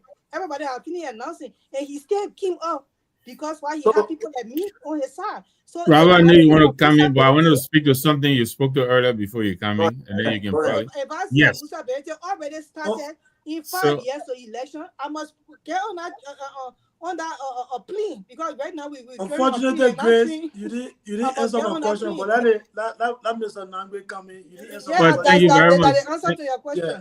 Thank you, Suki. So let me just say it real quickly. Robert, you know, you talked about a few things. I think you cautioned the ECMC people, you know, not to give themselves too much credit, meaning it is still too early. And I agree with you. I think it's too early. But then you also spoke about, you know, Musa's record. You say he worked with Ellen, you know, he worked with the Liberty Party, you know, the CPP, and so I think there's some experience there to point to. So I don't think he's a novice, but I was observing what was going on, but then I went on a call and then asked him, you know, because he was with the CPP when I advised the CPP, you know, national campaign advisor from a distance, but I think he was candid enough to admit some of the mistakes that he made, and that impressed me because he chaired the CPP, and you know he owned some of the mistakes. Then he contrasted what he saw the CPP do that kind of took them down the road, and how the CMC is going to be, you know, different, taking lessons from that. And I thought that was also, you know, commendable. So there is a lot that we all say here, but I will say this to you, my brother.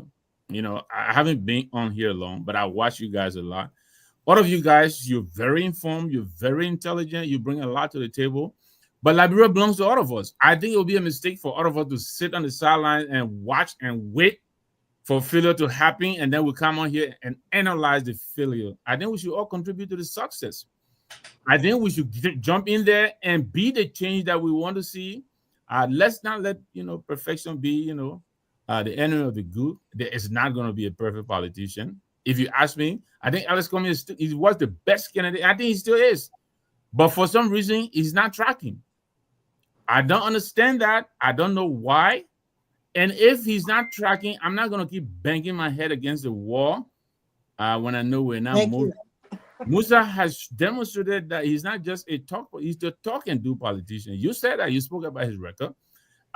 Is he doing everything the way it should be done? No, not yet. But you could come in there and help him and give him some pointers and tell him, look, where you're going, others have gone there before, and this is what happened. You have a lot of experience, and you can avoid that, that calamity. I think this is what some of us seek to do: give advice and help in the best way we can, so that, look, it's a lot that this country deserves, and I don't think there's only one person who can give it.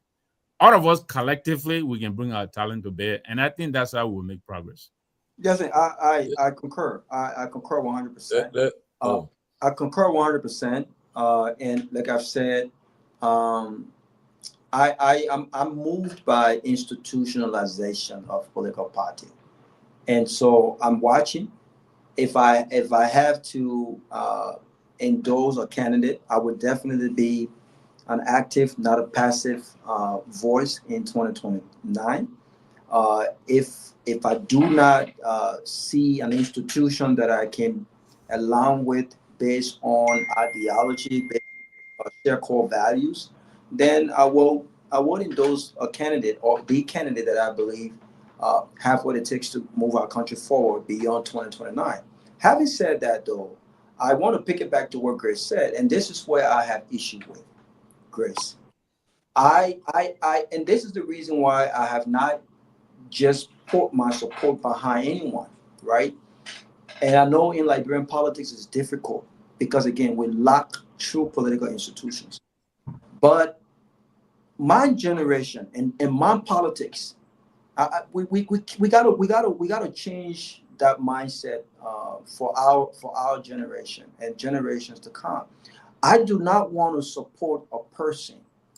I do not. You just said, you know, when I support somebody, I hope you're not supporting Musa ability, because you just said.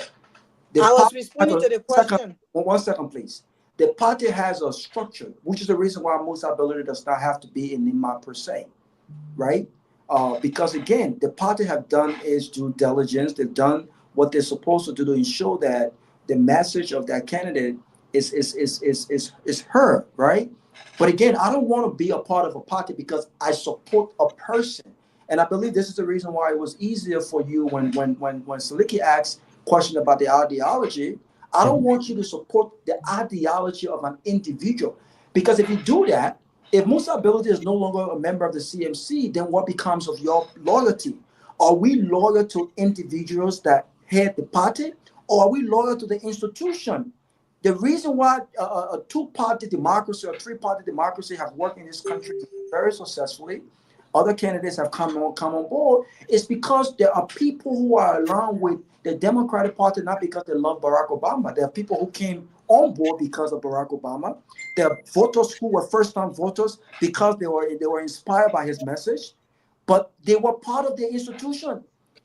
Leaders have come and go. The institution must remain. So again, the reason why I continue to respect some sedition, of course, until George Weah is no longer in the picture, is because they've been loyal to the CDC. They've been loyal to the party. Of course, there are a lot of we are Shen, as they may call them, but there are people who have been part of the CDC going 20 years now.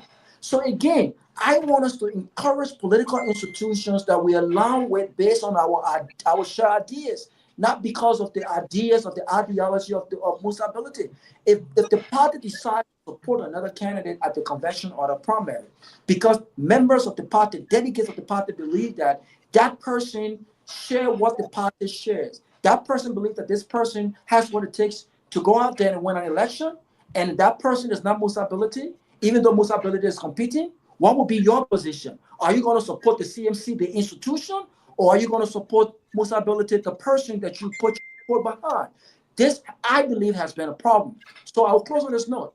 As CMC transformed, as CMC put in place the structure, I hope it's important for the surrogates, as important as you are and as close as you are to the party, it's important for us to really structure our message in a way where people understand this is not about Musa ability. I think he said that very well. This is not about Musa ability's ideas. This is about the party's ideas. And this idea about the party will bring people together who believe in these ideas. And regardless who stay, who does not stay, the party remains. I think that's a better message. And I think if we continue down that path, would encourage people like us who believe in institutions and not persons. I think that's the message. Let me I've been following the conversation. I think you're right, Robert. The thing is that if you let Garguah speak like that and you don't let me to talk, then it means that Garguah listen to what he wanted to hear to respond to it, because that's how Liberian people do. They respond to what they want to hear. I keep on saying that this party is an institution. I even brought that information to you. But you also said the reason why I supported Musa ability. She doesn't know you, Garguah. She go ahead, please. Don't interrupt. Yeah. Can I just speak? Because when you're no, go ahead. I'm sorry. I apologize. Go ahead. No, go ahead. I have been seeing that this is an institution, and I have been seeing the party is not even built around vulnerability. That's the reason why we have primaries. I was responding to this the young man question that he asked me. That's what I was responding to. The ideology of the party, I'm part of writing it. I am part of writing of the Constitution. So how will I be on Musa ability ideology? That's the one. We're not even finished writing our manifesto yet. That's the reason why we are not done, because we want everybody to be a part, especially the crucial members, but of the manifesto. So that's the reason why I followed that before. It never worked for me. So I was trying to explain to him.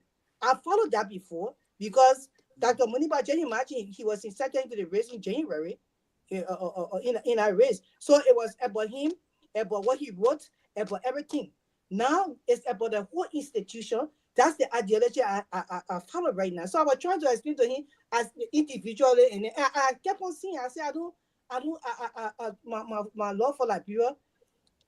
I'm a secret friend with the law for Liberia, not a person, and that's why I'm different. So I hope you have heard that. At the same time, me trying to answer to Sidiki, and I was just disappointed when Sidiki said that we should have we should have let Matt sit down and don't run for any day, and everybody should put their vote around either.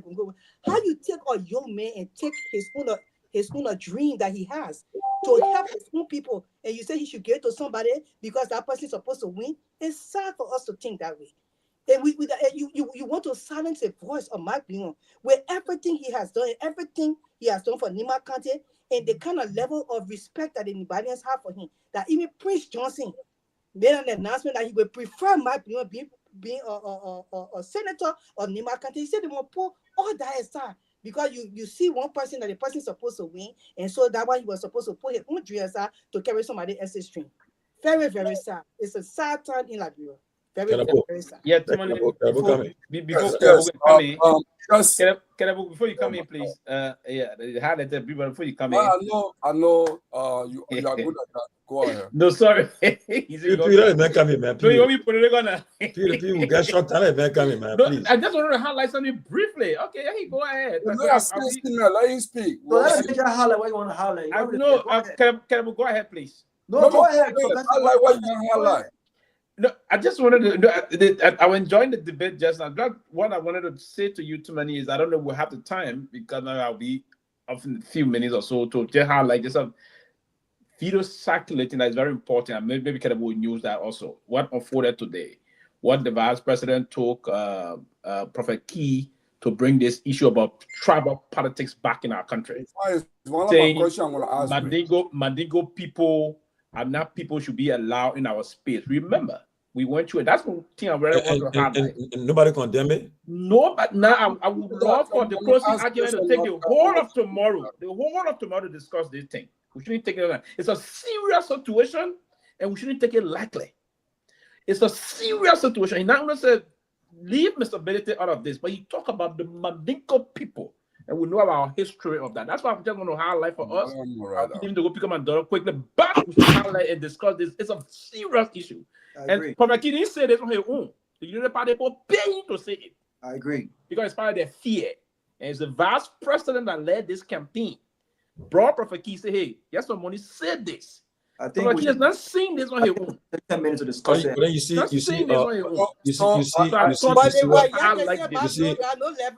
happens is that use that against Mike Beyond. Can you imagine? What happens is that friend now they believe that Mike Beyond, the CMC candidate, is pushing someone to win. The only way to do that because they want time to a Manigo man. Nonsense to condemn this. Yeah, but listen now, let Kehleboe come in, right? But you know something? All the people that are running in election, they should come together and condemn it. And besides that, too, you know, it reminds me of John McCain. If anybody was president when I made that statement, I said, no, right away. Put it over and say, look, no. That's not also now, they will be forced to come out with some kangaroo release tomorrow to say they condemn but now, guess what? They're not saying how to say are we coming up tomorrow? Listen now, the CMC, the Kehleboe Gongloe campaign, the Jallah campaign, to come out strong tomorrow and go after you can go ahead. I want to say, you can go ahead. No, it does not work like that, Tomalin. It does not work like that. You have your idea. Kungo is your brother. He engineered a stupid statement, divisive statement, because that's what Kungo is all about. You call Kungo out on the show publicly too. You have the time to do it now, Tomalin. So, but I just want to understand. I condemn it. Come on, man. Come on, you're poking you. Wait. According to Paul, he said, "What? Come on, man. You're not good at that." No, okay, so you should condemn it. Everybody should condemn it. Okay, just for clarity, I'm just coming on. I see people asking Grace here. So is Grace the guest panelist today, so I can direct my question to her? No, man, we got. I am very sorry. The CMC. No, I just want to be clear. I will be back in a few minutes, man. Yeah, so leave and go for your almost done, Pewee. I know. If I come, but we find the show. I listened to Grace when Siddiqui raised some issues vis-a-vis her own thought process about why she disengaged from Moniba, which is very important. But I just want to extend this debate a little more than that. So knowing that you have a principle, you are passionate about your vision, what you like to see happen. If it is not happening, you disengage. So to that extent, I want to ask you, is there any point of disengagement that you envisage with the CMC if you don't see the CMC going the way you want? Are there conditions that requirement that if the CMC does not meet, you're disengaged because you're a free thinker? You don't back yourself because you are a member of something. Well, the thing is that I am one of the formations of CMC. So that I don't know there will be anything, because with everything as far as CMC right now, I'm a part of. So I'm a part of creating stuff within the CMC. So I don't know if I can tell you I would disengage on my own ideology I put within CMC with the rest of the people, because everything I've been agreed on, and I write some of these things up for myself. And out of that, my team also agreed on these things for us to put together as Liberians to present to our people. So as far as disengaging with CMC, it's like you having a child and then you say you want to disengage from your child. I cannot. You see where I come from? So Grace. The other disengagement was I was not a part of those things. I just followed a movement and was able to push because I saw something there that maybe could work for that at that point in time.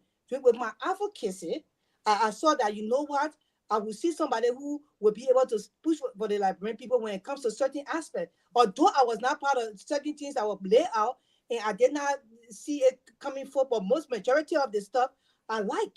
But this one, I'm a part of the creation. So how can I disengage from my child? Grace, you are part of the creation, I agree. But it's an institution that is governed by laws and traditions. So it's a group thing now. So in every political movement, which is basically a mass-based movement, there are two tendencies always. Those who want to stick to the core principles and those who want to influence and steer the organization in the direction they see it fit at the moment. Though there are people who call them realists. They come to institution and they want the institution to change as they see it fit. Then others, we argue that let's stick to the core values of the institution. So yes, you may have the idea, but mind you, if you get 100,000 members now, yes, they can overshadow your idea and say we're going this way. So it's possible. It has happened in millions of institutions before. So you can say you are a creation, so it can happen. It will happen because you know what? When it comes to vote, it's a democratic institution. When people take vote, they can even take vote now and say, since we are new in 2029, we are joining the CDC and will support George as our standard bearer. What will you say? It means that our voices are heard. It means that majority carries the rule. Then at that point in time, I will have to be a part of that. That's what I'm trying to tell you. So if the CNC take a vote that George will be the standard bearer. But why are you using George Weah? I think to say he's one. Yeah, why are you saying like that's the party? The reason I'm asking is, why you can't say promise? Madam Grace Guar has an established opinion on Weah and the CDC on this show. That's what I'm asking. Mm-hmm. She's right here. I'm not lying. She's saying yes. But so Mr. Gongloe, I think the question you're asking seeks to identify individuals, right? I mean, you're talking about institution building. And Robert was saying that too, and I want to speak to that. The fact that we, on the eve of this major by-election that Musa is in Europe, I think it speaks to the fact that you have an institution that is running the show. So his absence of presence really should not why are you laughing? So the point I'm making to you is Grace is in there because she tells you she's a part of the writing, the foundation of the CMC. So she is there because an institution is mushrooming, and she's a part of that institution. If the example you use, if say Mr. Cummings were to come in there, yeah, you expect him to work within the confines of the rules and regulations laid down by the CMC, and then that's what makes the institution. And I'll pass it on to you. But let me tell you this: I supported the CPP. I said that. Musa was a part of the CPPP. And we see some of the things that interested us, that made us to support it. We see some of those things being expressed in the CMC, and that's what makes it easier for me, and I believe others, to take a closer look at Musa and see what he's doing, and to come in to try to help out. So yeah, it is about an institution. Just that you have joined the CMC. The message already. The message intention. No, you say closer look. You didn't say yes. I'm just. No, you came in late, Kehleboe. You came in late. If you want to hear from me again, I will say it again. This coming election cycle, I'm going to work to help the CMC do what they want to do. Will you join the CMC? What to help is not. I am a member of the UPP. You know that. I don't have to join the CMC. If that is the only way I can help, then I will. Yes. Oh, okay. But you want to remove UPP and stay out? If that is possible, yes. Okay, that is good to know. Okay, So now what a time we got about 10 more minutes. Okay, but let me ask Grace. I will end on this. You know, we're just talking Yeah, about the guest on the show, Kehleboe won't ask me a question. I know, right? Because that's what I saw everybody doing. I'm just following. Go ahead, Kehleboe, I came to express my opinion, but I saw people asking you a question. So this question, I know people try to allude to that, but I wrote it down. It was something I'm going to speak on it personally. Today, in Secretary, in District number 7, Secretary is the headquarters of District number 7. It's where your political leader, the founder and corporate founder of CM, corporate founder, that work, right? So today, the vice president of the Republic of Liberia, led an array of he's just dropping nuggets. This guy, an array of government officials, including all members of the NIMBA Legislative Caucus, who are benefiting from honorability, largesse, because he's building a role in that district, something they can do. They follow Kun today on a platform shared with Prophet Key, a notorious abuser. Kun directed him to basically make a xenophobic statement against the Maningo people. Kun did not come up to say, grab the microphone and do the John McCain style. Neither the Kokadu, neither the Roger Doma, neither the Nyan Flomo, neither the Senator Nyan Twine, all of them. What they did, what I saw in that video, was to clap and cheer for him. What say you to Kun? I want you to speak to Vice President Kun tonight. I will say to Vice President Kun, as a Liberian, I'm speaking as a Liberian woman, I was very disappointed in Vice President Kun today. And I noticed that Kun has a very divisive spirit in him. I noticed it, even him dealing with, Mrs. Ida Gongloe as well, because she is a woman. So I was not even surprised to see him stand there and just allow Prophet Key to speak out the way he spoke out, because he endorsed that. And the reason why he endorsed that is the fear as well for CMC. Why would he want to go to that district? Why would he want to carry NIMA caucus members to that district, knowing very well that he knew that honorability is not even in town? So he took that advantage and said he wanted to do that because he feared. Jeremiah Kun loved in NIMA, that's true, but he only knew in NIMA. The rest of Liberia don't really know this man. They really don't care about him like that. Although he's the vice president of Liberia, he's not that popular in the rest of the counties or in the rest of Liberia. So I'm not surprised, Kehleboe. I am not surprised what he did. He has been doing other things that don't show well for the country.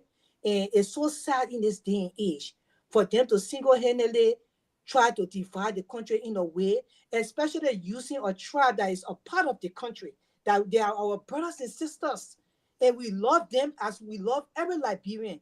It's so sad to see that. And that's the reason why the NIMA people should send a message to this man that we will not allow you.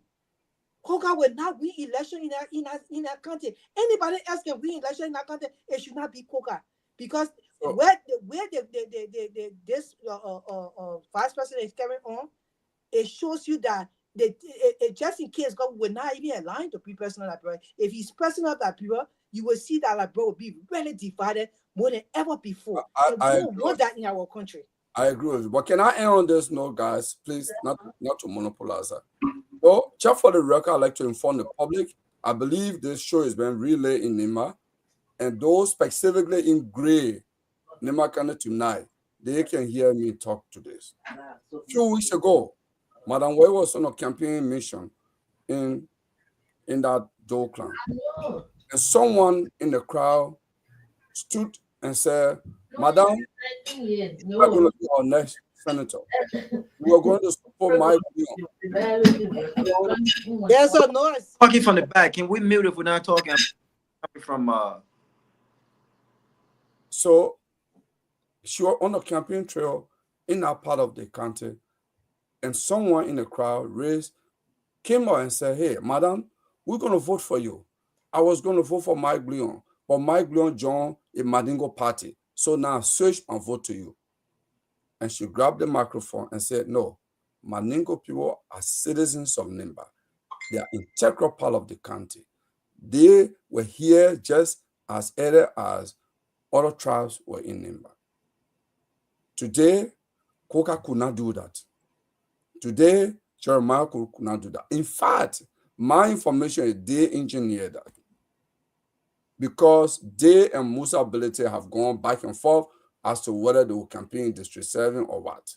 So it was a show of might. And that is our politics of division, that politics of hatred. That is what Kun is. Kun said in one of his speeches, he said, Prince Johnson trained them, even though he's gone, but he left the training with them. I will leave it at that.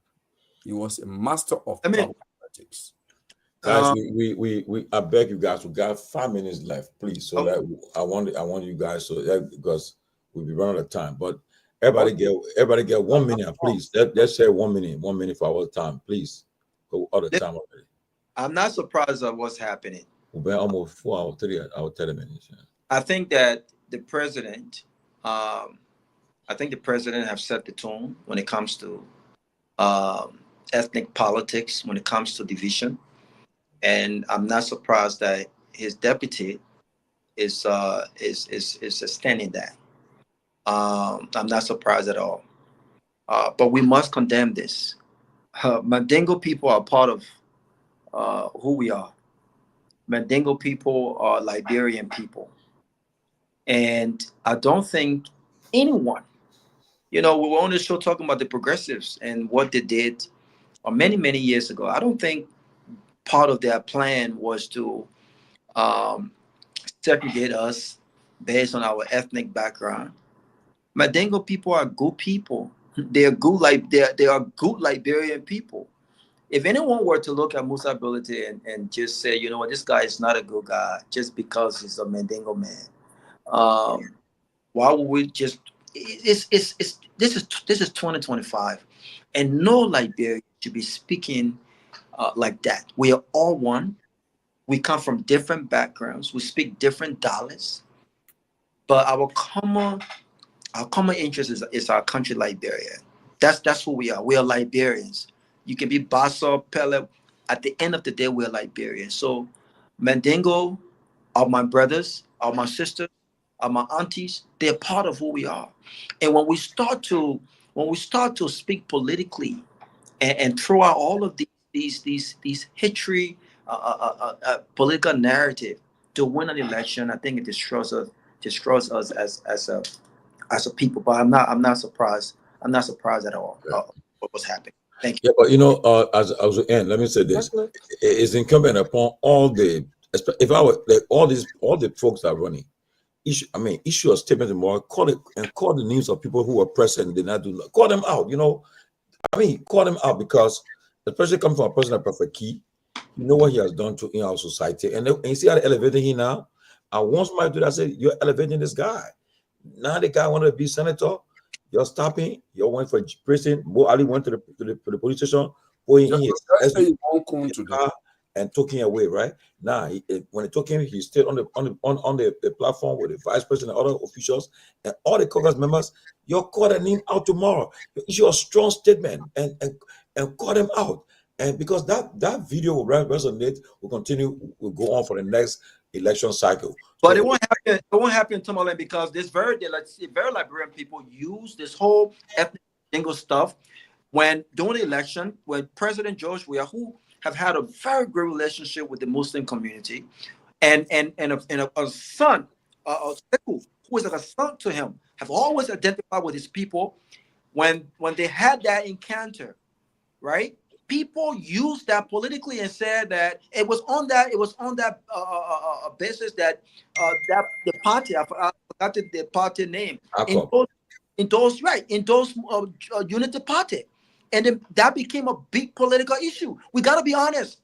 Ethnic it's not about politics. It's about And when we continue to use these to win election, this is what you get. You will not see criticism. Well, but I tell you this though, any national leaders I ever encountered with the kind of platform, I will always ask that question. I will always bring it up. What do you say about this? You put them on record. You do that. Put on record. What do you say about this kind of statement you're hearing? Put it on record, and then hear what they're going to say. But guys, I will close like this. The person who is called Prophet Key, this man, I never knew that this time he would be used like a scapegoat. He has been used like a scapegoat. He pride himself in insulting women, but then he pride himself that he would never take bribe from government. He would never do this. But how is it the vice president of the entire country? This man was just arrested for fraud, put in prison, and we're waiting for investigation. Then you take him and put him behind you. Investigation has not even gone on yet. They have not even investigated to hear him or to prosecute him. And you take him and put him behind you. What message do you send? How did we get here? How did we get here? Jeremiah Kun is a divisive vice president, and it is sad. And that's why maybe Liberians should start to write and express themselves for this man. Because if he starts like this, 2029 going to an election, who will even want to identify themselves with a Jeremiah Kun? Or men that take on a man who divide our country by talking tribal politics, number one, could not even condemn it because he in my mind, he was part of preparing Prophet Key to say that. Or a man who has sat down on his platform and insulted women for 6 years, causing their private parts, including our ex-president mother and his wife. And you identify yourself with that man because of Nima politics, and you die afraid of Musa ability that you have to defy and say that Muslim or Mandingo people are different from us. Mandingo people, they are not different from us. But you forget to know that this Mandingo man has done a lot in the country that you, Jeremiah Kun, has not even accomplished yourself. So we wonder what is going on. But it's sad times in our country, and we will tell our mothers to continue to pray for the country. Musa is Liberian. It's sad. And think about Liberian people too. Again, it falls down to where tomorrow, mind you now, I told somebody today from UP, I said tomorrow Prophet Key will tell on you guys. And when he's saying it, y'all shouldn't say he crazy. Y'all shouldn't say he lying because he wanted this and get on him. Because for the fact that y'all elevating him, giving him platform to do all this thing he's doing, and you saying nothing by it, he'll come back to haunt you tomorrow. We'll see how Liberian politics play. But guys. Yeah, so Tomalin, let me close by saying that if those allegations being mentioned were true, then it's quite unfortunate. Not because Prophet Key said it, but because it was made mention in the presence of the vice president of the Republic of Liberia and other people who expect a little bit from. But then again, if it were true, Siddiqui, you start on a false premise. It is true. I can give you the video. If you don't, so don't say. Yeah, the only reason why I said that I'm not listening to it. I'm not listening now. You see, we on a public space. I must measure my words in terms of how I made these things. I'm saying, so if it were true, it stays support the argument. But I wouldn't be. I'm not surprised that. I wouldn't say Prophet Key can say that. He has said words. I listened to it. He said it. I'm surprised that the vice president of the Republic of Liberia will be there, and in fact, according to you, clapped in terms of giving tax endorsement to such a statement. But what I also say beyond that is that the Union Party is not clear that it is an institution that is prepared to do anything and everything according to its standard bearer. That's what I'm saying. I'm not surprised. Again, that's what the devil is. And let's not no. Yeah, so Musa Ability is not a Mandingo man. He's a Liberian citizen. We are all Liberian. I think Musa, like me, will take pride in our heritage. That's fine. We all care with it. I am a Mandingo man. Listen, just as the same as any Liberian. Now, in the case of Musa, I think Musa is one of Liberia's success story. Yep. Considering where he let leave politics, where he's coming from. Everything up. So we don't want to make it with that. But again, I would say The United Party have shown a pattern of doing everything on the contrary when it comes to wanting to win state power.